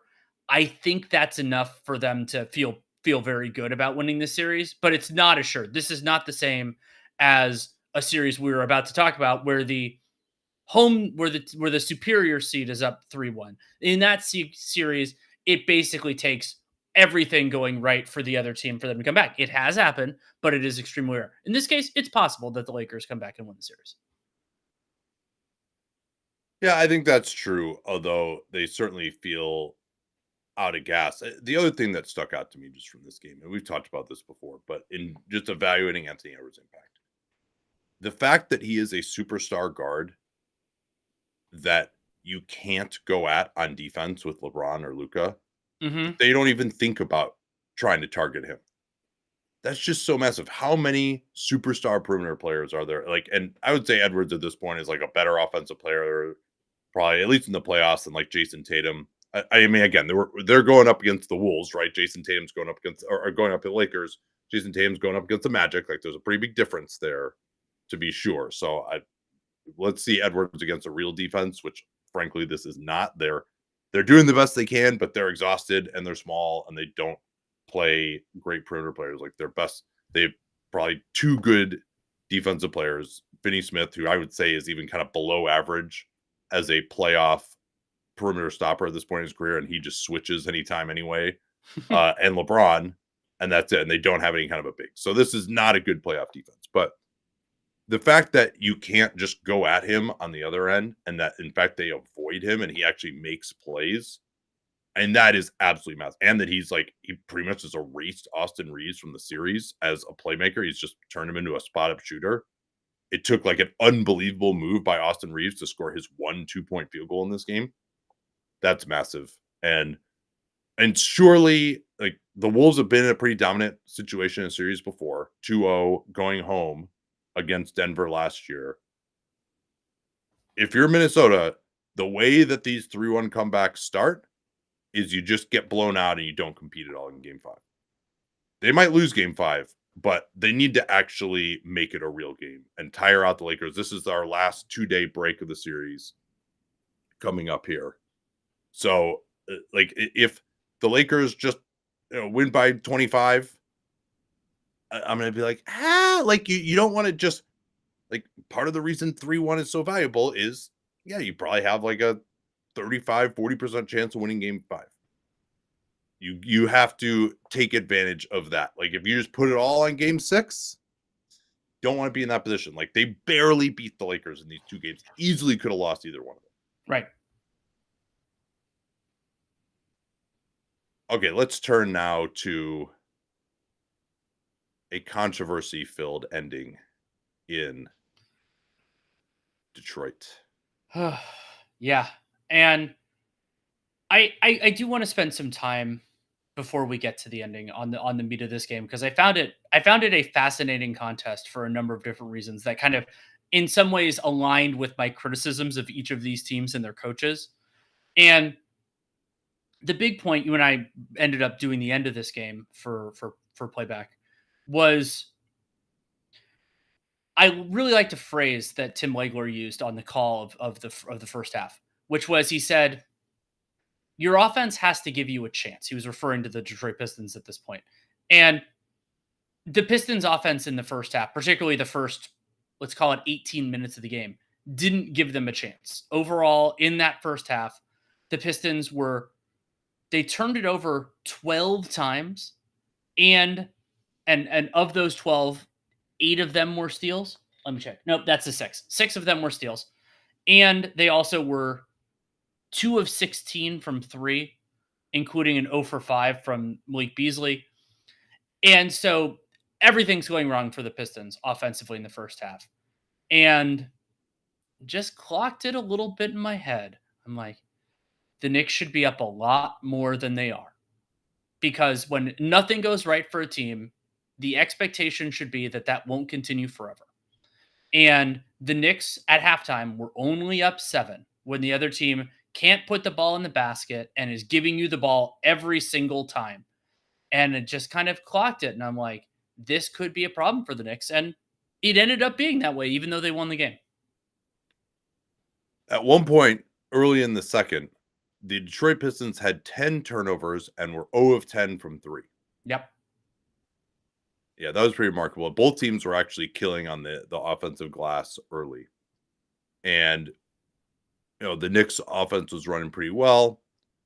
The other problem, again, was Tobias Harris getting into foul trouble early in the third quarter. That just really hurt. Like, that just caused the game to really open up for New York. And also, the Pistons then just went with more offensive guys. So the game opened up a ton in the second half, particularly then in the last 5 minutes when it seemed like each team was hitting ridiculous shots and scoring a ton. Brunson and Towns both had 3 fouls right at the start of the third quarter. How did you think things went with Cade Cunningham in this game for the Pistons? He definitely had he was a part of the turnover barrage in the first half. Eventually had a really nice stretch. That was in the third, right? Where he was getting to his spots. Yeah, he had, I think, and I don't even know what his full third quarter numbers are. I haven't. Yeah. Let's hear it because they were ridiculous. As the Pistons outscored them 28-14 in the third quarter. There are a lot of ridiculous stats from that third quarter, but Cade Cunningham is a good place to start. 12 points on 6 of 7 from the field, all 2s. Also had 6 rebounds, 5 assists, and only 2 turnovers. So he scored or assisted on 11 of their 12 made baskets. Yeah, it was a pretty insane performance by him. Ended up with 42 minutes and did have a good game with a triple-double, 11 and 23 from the field, 25 points. So it was not really able to get to the basket. It was a lot of mid-range for him. And the rotations for the Pistons, they gave Ron Holland a little bit. Paul Reed struggled some on the defensive glass in his time, but he was actually +8. Most of that coming, I think, at the end of the third. But he only played 8 minutes. They even went with no center at the end of the first half. But Asar Thompson really struggled. Not a good weekend for the Thompson twins at all. And he's so freaked out by Brunson's foul drawing that he basically is just playing defense behind his back. And there was one 3 that Brunson hit in his face where he just didn't even try to contest it. And I'm like, dude, Dennis Schroeder manages to move his feet without fouling. And you have great length. You don't have to get your body onto it, but you do have to actually use your hands. Because if you have your hands behind your back, you can't even really move that well. Yeah, that's true. And you need to deflect a pass. It's one thing if you're you don't want to get your body into him so you can flop and draw a foul. I got that, but you got to get a hand up, jump to the side of him at least. So he just wasn't effective, I thought, against Jalen Brunson. We thought, at least I did, right before we came on the broadcast, I thought Jalen Brunson was going to be done for the playoffs. Dennis Schroeder was pressuring him up late third, knocks it away from him. Schroeder actually had a couple of plays where he knocked it away from Brunson. Mm-hmm. And Schroeder dives for the ball. Not nearly as crazy a play as the one that LeBron had. Yeah, we didn't talk about that at all. No, we didn't. We didn't even talk about the fight in Clippers Nuggets either yesterday. We have to talk about Michael Porter Jr. possibly getting suspended, but I think though if he were going to get suspended, I think it would although I have come guess out that on game's not till Sunday. Tuesday, huh? It's not Oh, till that's Tuesday, right. so we might still find out tomorrow. But anyway, yeah, that dive by LeBron, like Ant, I thought he had suffered like a really bad eversion ankle sprain. Nope, popped right up and just went ahead and was the best player in crunch time again. So Brunson, I thought it was a knee issue, and people were concerned about his ankle because it is that right ankle. But I didn't think this one was a dirty play like that. He didn't just like lay out and go like through his legs. He was just kind of going sideways, and like Brunson just kind of got caught underneath him like that. It wasn't nearly as bad as the LeBron play. Even the LeBron one, he did kind of hit the ball. Like it was a great play to get to the ball. But in any event, so contact to the outside of the knee, and Brunson just goes down immediately. I'm like, oh, that's like the classic MCL sprain injury. And then when he kind of scooted to the table, stood up, and then when he tried to walk, he just like went down again. I was like, oh, that is like his knee. If he can't even walk, he's in trouble. And then I saw him on the bench. He had like some sort of a device on his knee. I thought he was going to try to come in with like a knee brace or something, but no, he just came in. He was pretty much fine. He was limping around a little bit, but maybe there's a possibility it could swell up. And you remember Jimmy Butler, he was looking a lot worse than Brunson was, obviously. He suffered that MCL injury in the play-in last year and then just wasn't able to play anymore after that. But this was obviously not that bad. Thank God. Like I Thank thought I goodness. was just like, oh, that's it for him. Like it really looked bad.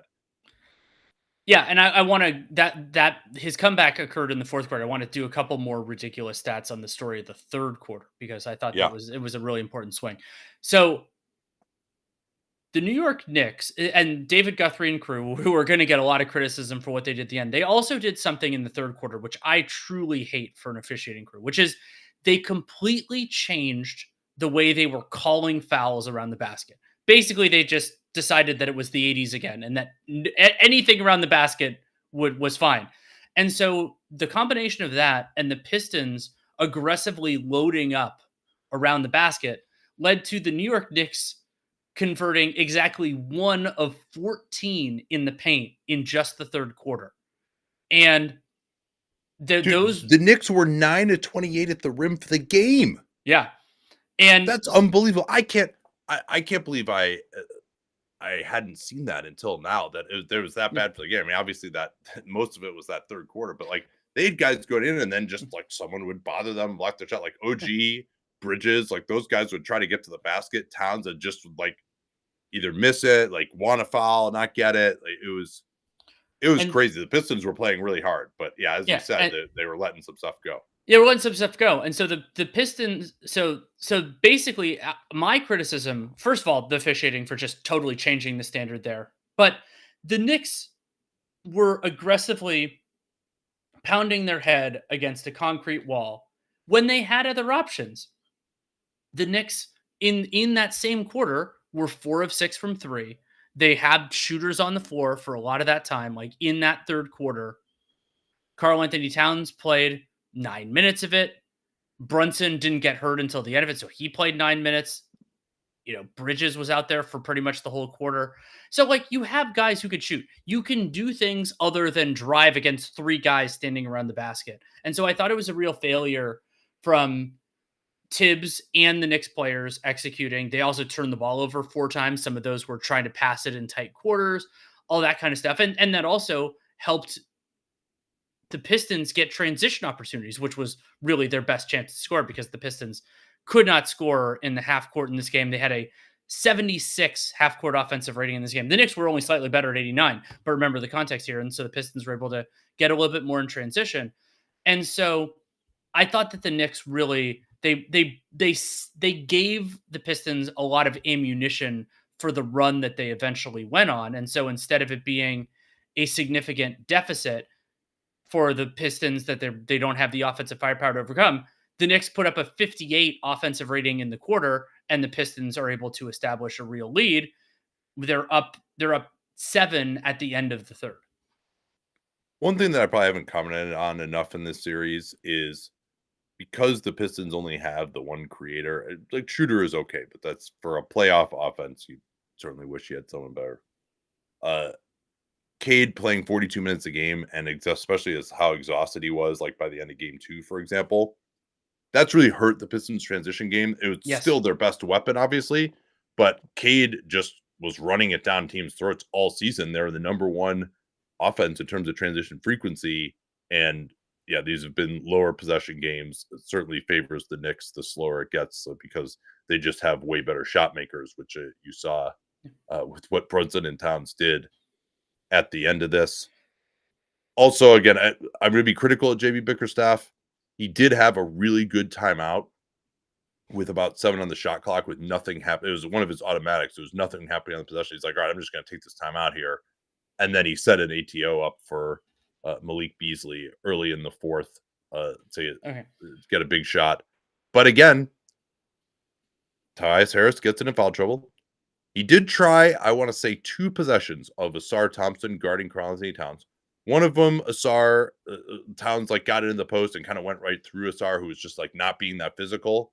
Again, I think the Brunson flop fest in the first 2 games just really got into his head. And I think Towns they came over and helped. I think Towns just got stripped and went out of bounds or something on that play. But it wasn't promising because Towns just kind of went right through him. And Tobias Harris has been really good in this series.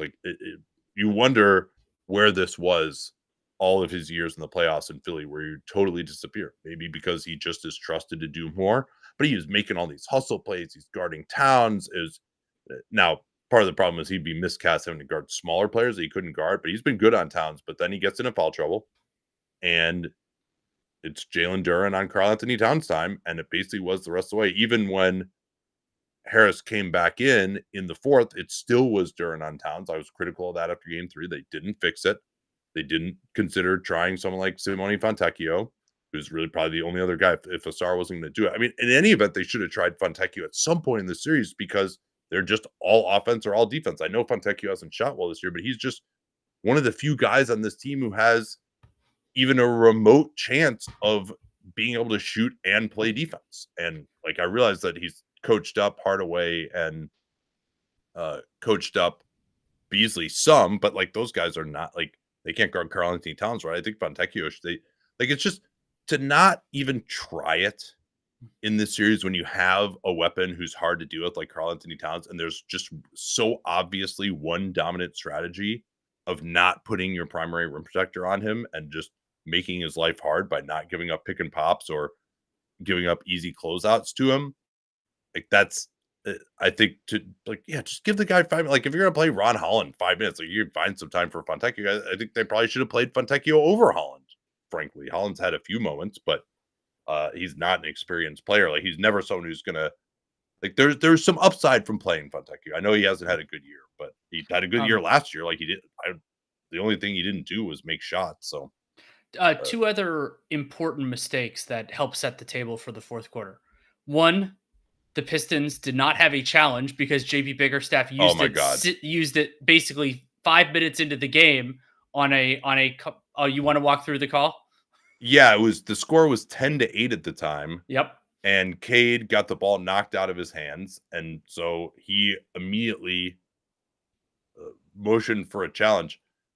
It was a pretty wide circumference challenge motion. He was really getting worked up, getting the elbow into it. So I guess JB wanted to support his star, but as it turned out, it wasn't a foul, and it just went off of Cade, and maybe a close play, but again, just not a high leverage enough play to challenge at that point. Yeah, to me, the only way you would challenge something like that is if you were, for whatever reason, 100% sure you were going to win, and then you use it to get an extra possession. Yeah. And Cade was 100% sure, but just especially with the crowd going crazy that early into the game, it's just very easy to get yourself worked up. I mean, frankly, guys get embarrassed and they say that it's the referee's fault for not calling a foul, and they ask for a challenge. That's part of it. You don't want to look like you just lost the ball. Yeah, it's you want it to be someone else's fault. What was the funny thing that Blake Griffin did one time when he missed a dunk? He looked at his shoe or something? I try to remember. There was something funny that he did once. But the The other one was at the end of the third quarter. So the Pistons are up. At this point, they've taken a 71-64 lead. Malik Beasley hits a three on the last full possession. Cam Payne gets the ball stolen by Dennis Schroeder with about But by the way, seconds. after Cam Payne at the start of the second quarter, for the second time in this series, denied the ball in bounds and forced a turnover at the start of a quarter. But then Payne got a taste of his own medicine from Schroeder. And so Schroeder steals the ball. It seems like Schroeder just could have gotten the layup himself and passes it to Tobias Harris, who also could have gotten it was Hardaway. Hardaway was coming down, and Hardaway went for the dunk, and it was late. And so instead of getting 2 points, they got 0 points. I'm sure the Pistons wish they had gotten those 2 points. And then, maybe Schroeder thought he had more time than he made it. Obviously, like, you can't blame him too much because he made a great play to even create the situation. Sure. But it was obviously late, and just like he's a fast guy. He slowed down, he passed it. Like, it would have been faster for him to go in for the layup, and he wasn't even really going that hard either. But that was a killer. So then, not a ton of scoring in the very beginning of the fourth quarter, but Cade gets 3 points in separate. He got a split free throws and got a jumper. So it went from 7 to 10. Then Jalen Brunson checks back in. And we're wondering kind of how's he going to look? Where's he going to go? And within a couple of minutes, we know, not only is he playing, he looks pretty close to totally fine. And then it becomes, well, can they actually come back? Do they have enough there? And a combination of the Pistons offense going back into the toilet and the Knicks getting some clean looks. They hit a couple threes. Brunson got his driving shots going in. Not only did the Knicks come back, but the Knicks got it within a single possession pretty damn fast. It was about 6 minutes left when they cut the lead to 3 for the first time. Brunson was awesome. Just incredible shot making in the fourth quarter. Took 11 shots, made 7 of them, and all of them were hard. They were just, he had a couple of leaners along the right side going up against Schroeder is one bigger guy too, where he just sort of used just enough of his body to lean backwards and kiss it off the glass on the right side. He had, and actually we could just pick it up here down the end because there are a lot of fascinating possessions. So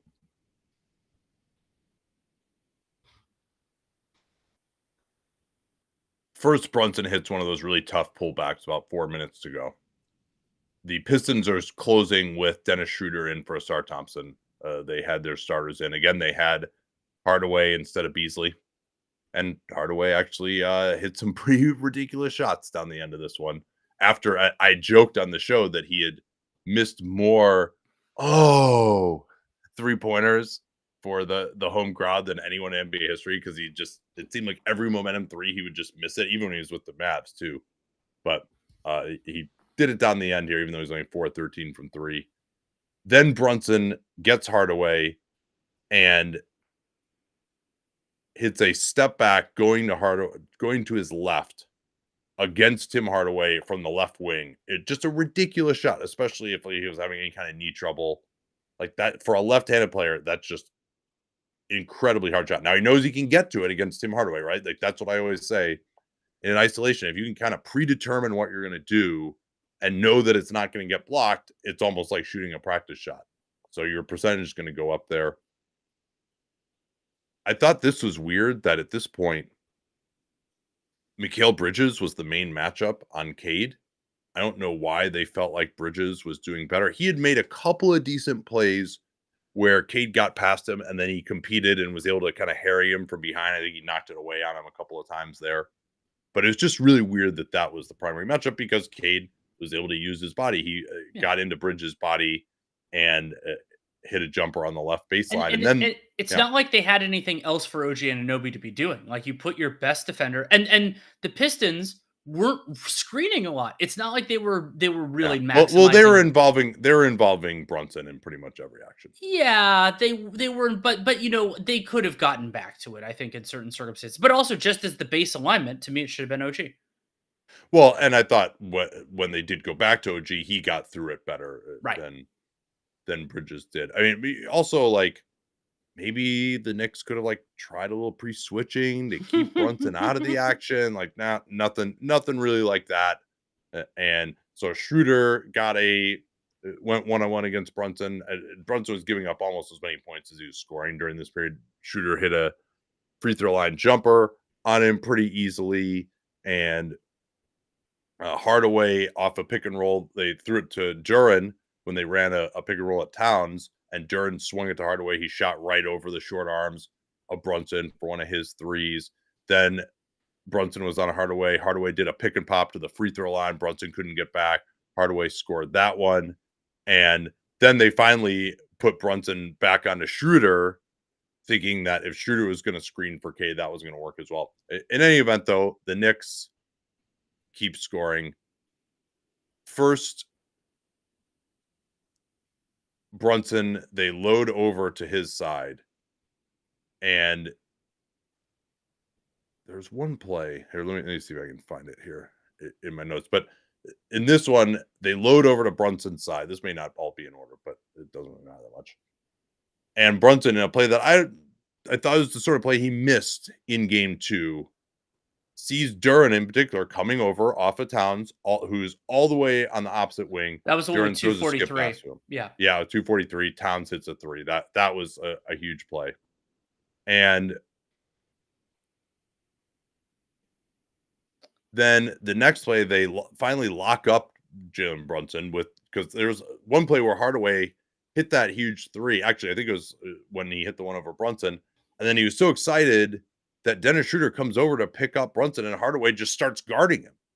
It's like, no, we don't want you guarding Jalen Brunson, Tim. And that was actually, I think that might have been the play where Brunson hit that step back to his left. Anyway, then Brunson finally gets locked up, throws it to Towns at the top, guarded by Duren. And Towns hits one of the most ridiculous shots of the playoffs. Hard right-handed drive all the way to the baseline behind the backboard. This is starting at the top, too. Like, he was never facing the basket, right? It's not like he started on the wing, went baseline. He was still kind of facing that way and pulled up. He's going 90 degrees away from the basket towards the baseline, turns and shoots it over the corner of the backboard, going to his right, and makes it. It was just an insane shot. And that was huge because they're down 4 at that point with under 2 minutes to go. He misses that.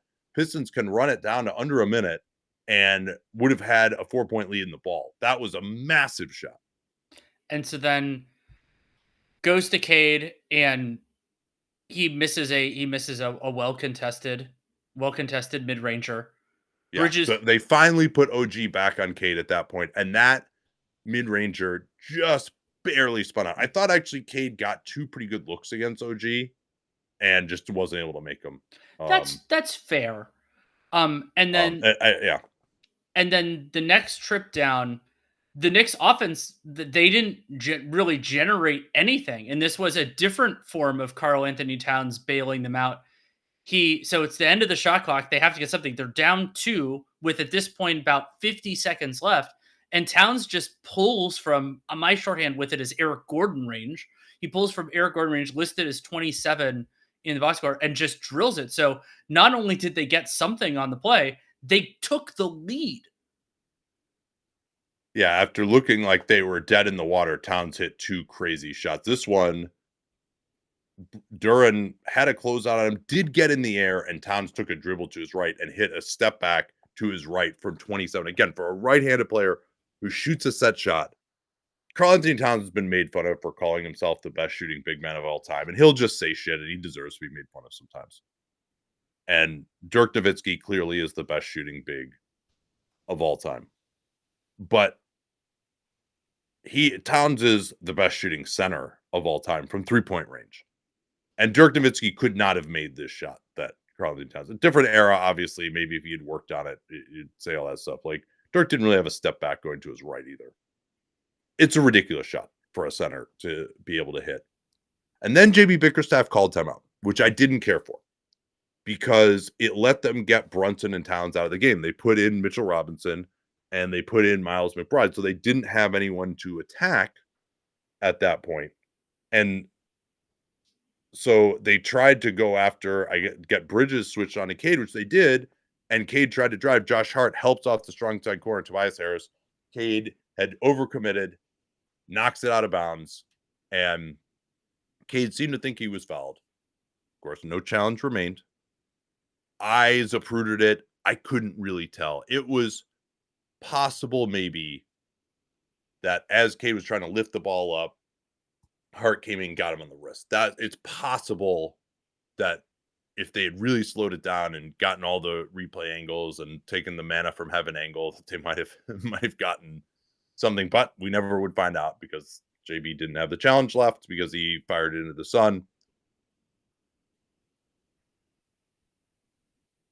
Then the Knicks actually, Schroeder plays great defense on Brunson, knocks it out near the backcourt with 4.3 left. Brunson is about to inbound, and they change the play call.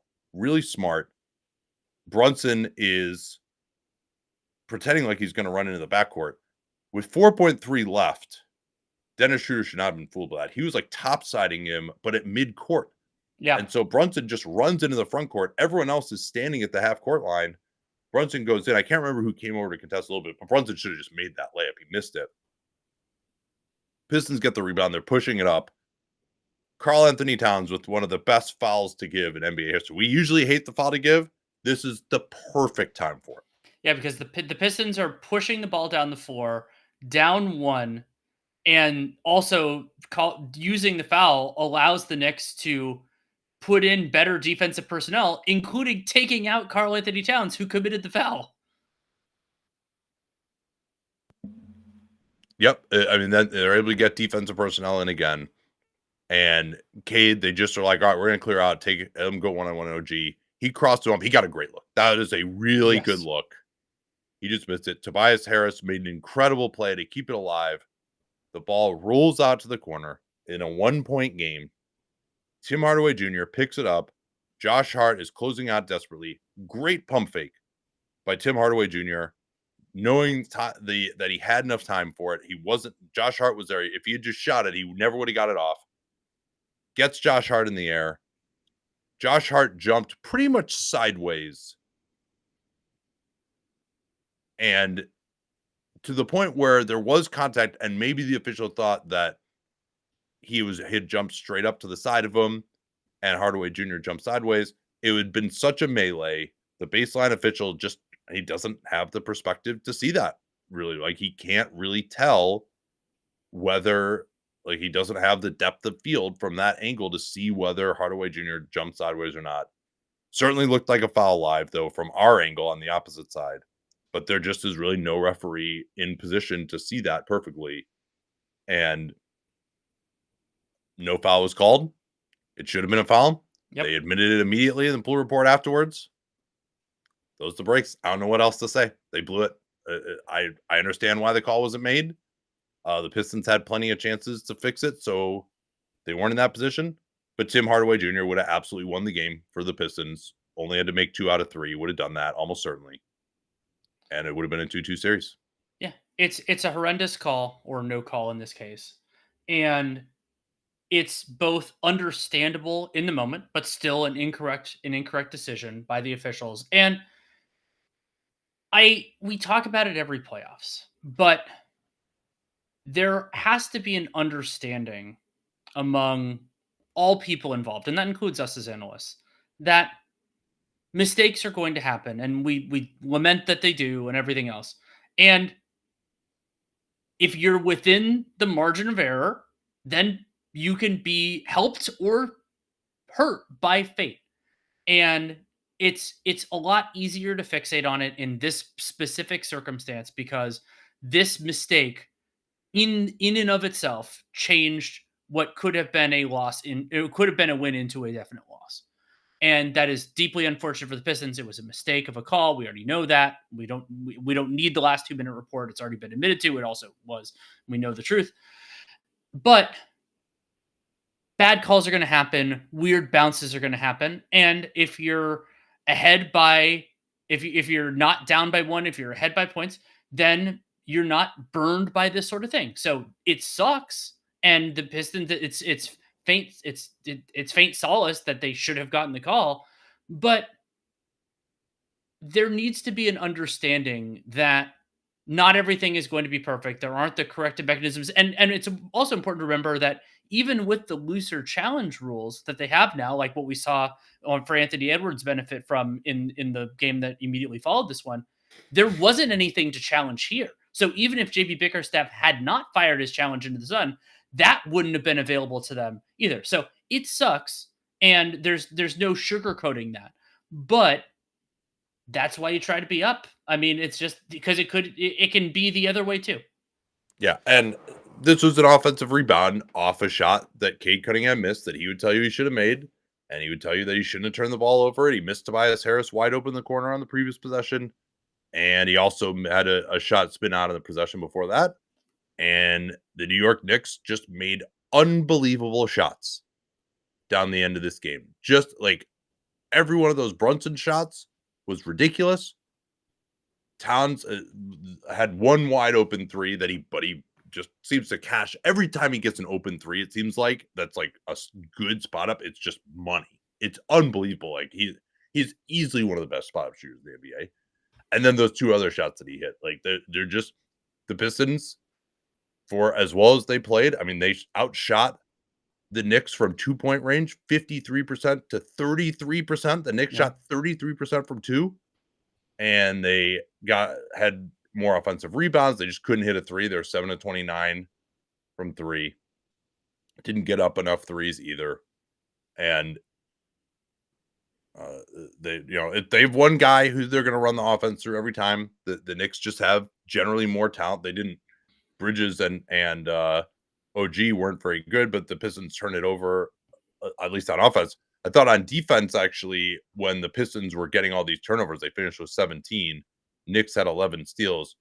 This was sort of a little bit of the vision defensively, albeit against a limited offense, of Bridges and Anunoby. Like Bridges 3 steals, Anunoby 3 steals, Hart 4 steals.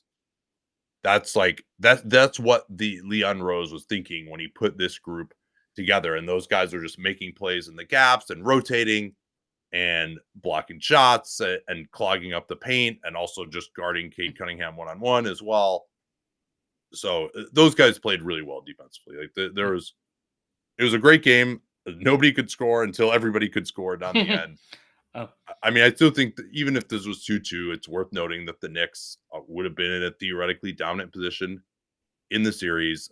I thought that if the Knicks continued to play the way they played in the first two games, that the Pistons might be slightly favored going forward, but the Knicks also have the clutch player of the year, and they won both of these close games on the end. Pistons broke their playoff losing streak, but still haven't won a home playoff game since Game 4 of the 2008 Eastern Conference Finals against the Celtics. Tied the record for most consecutive home playoff losses. One other stray note. Mitchell Robinson's missed free throws in this game were some of the worst I've seen this entire season. Yeah, I usually look away during free throws to just like check a stat or something, so I missed it. But bad. They were real bad. Also, Pistons, I think, have really been hurt by Isaiah Stewart missing the last three. He was questionable with that right knee inflammation.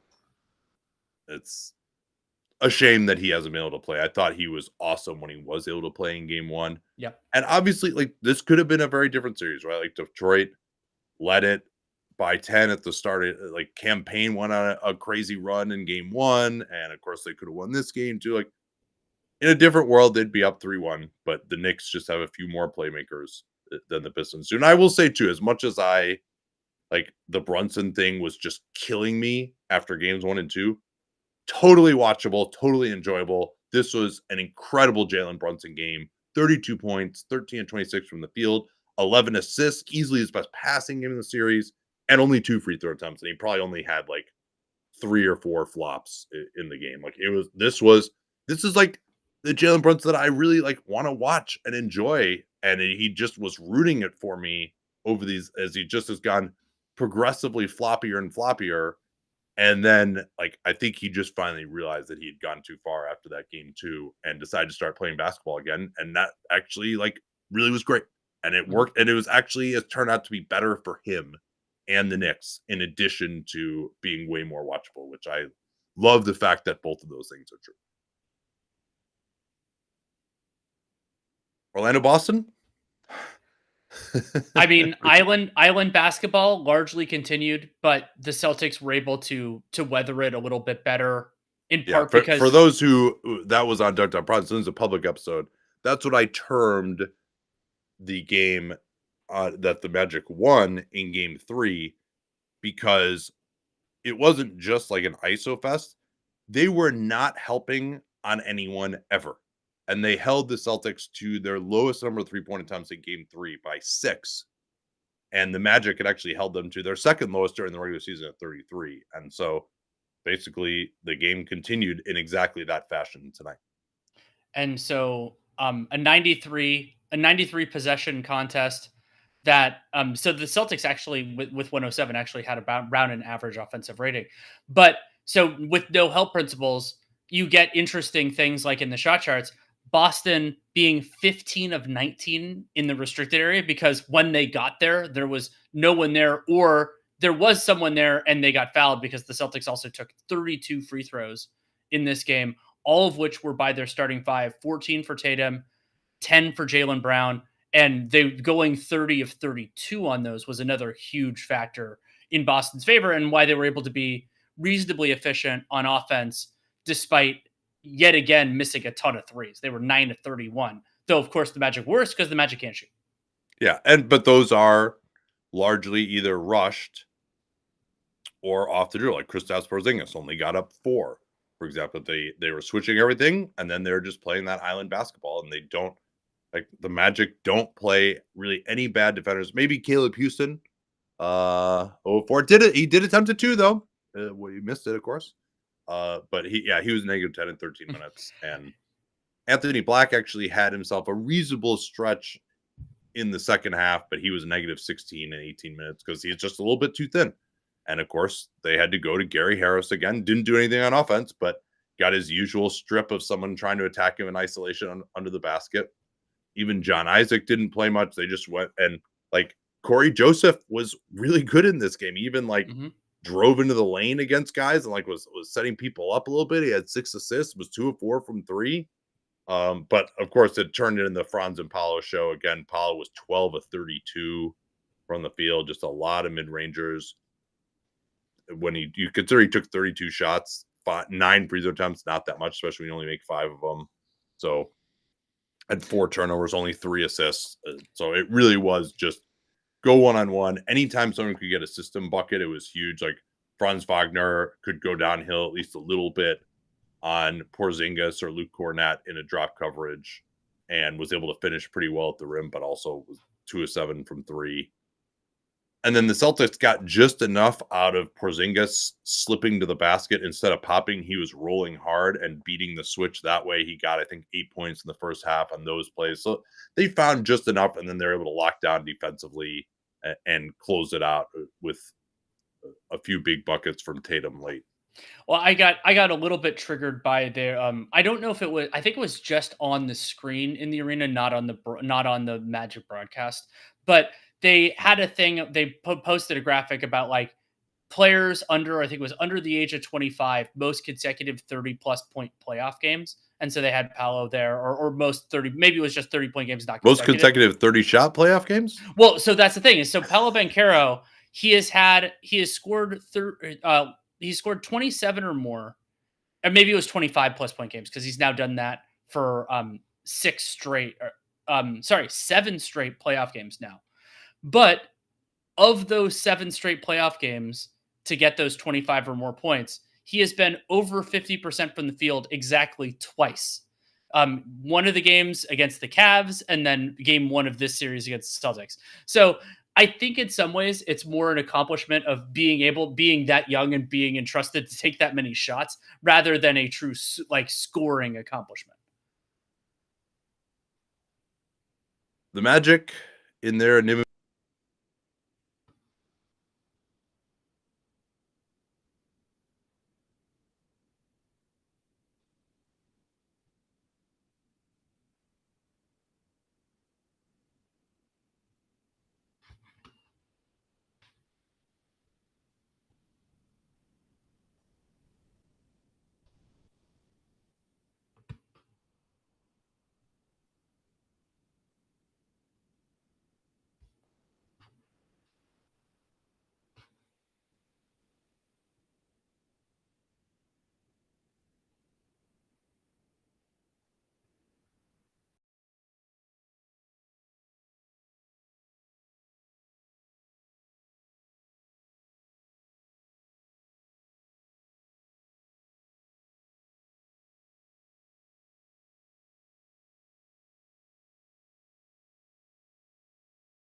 All right, sorry about that. I don't know what happened there. I must have just gotten like lost internet connection or something. I think it still recorded everything I said on the on the actual recording though, so we can move on. You got anything on this series? I was just saying that the Celtics didn't look incredible, but also the Magic defense is well well situated to defend them.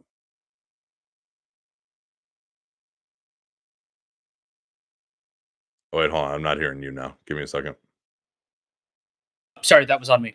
Okay. I okay, Um, go for it.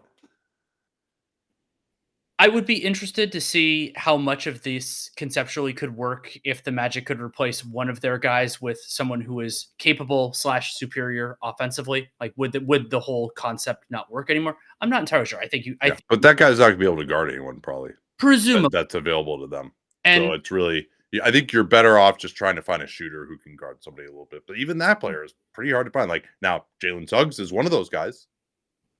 And I mean, you just hope for internal improvement.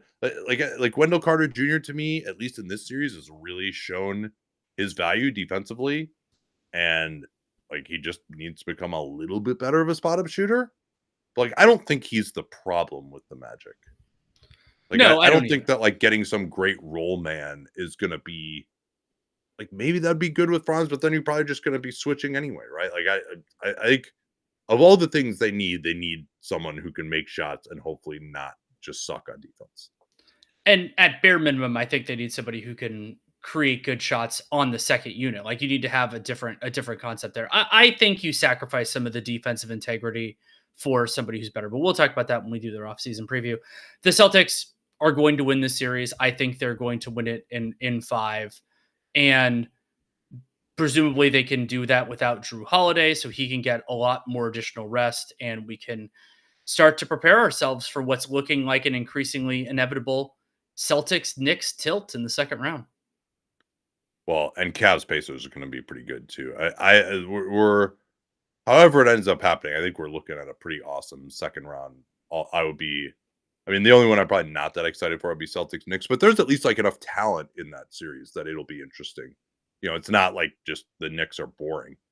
Right. Um, all right, that is going to do it for today. And thanks to everyone who joined us on Playback. A reminder that you can join us live and ask some questions. These are pretty late, so I realize it's not ideal for everyone, but you can join us live after the games.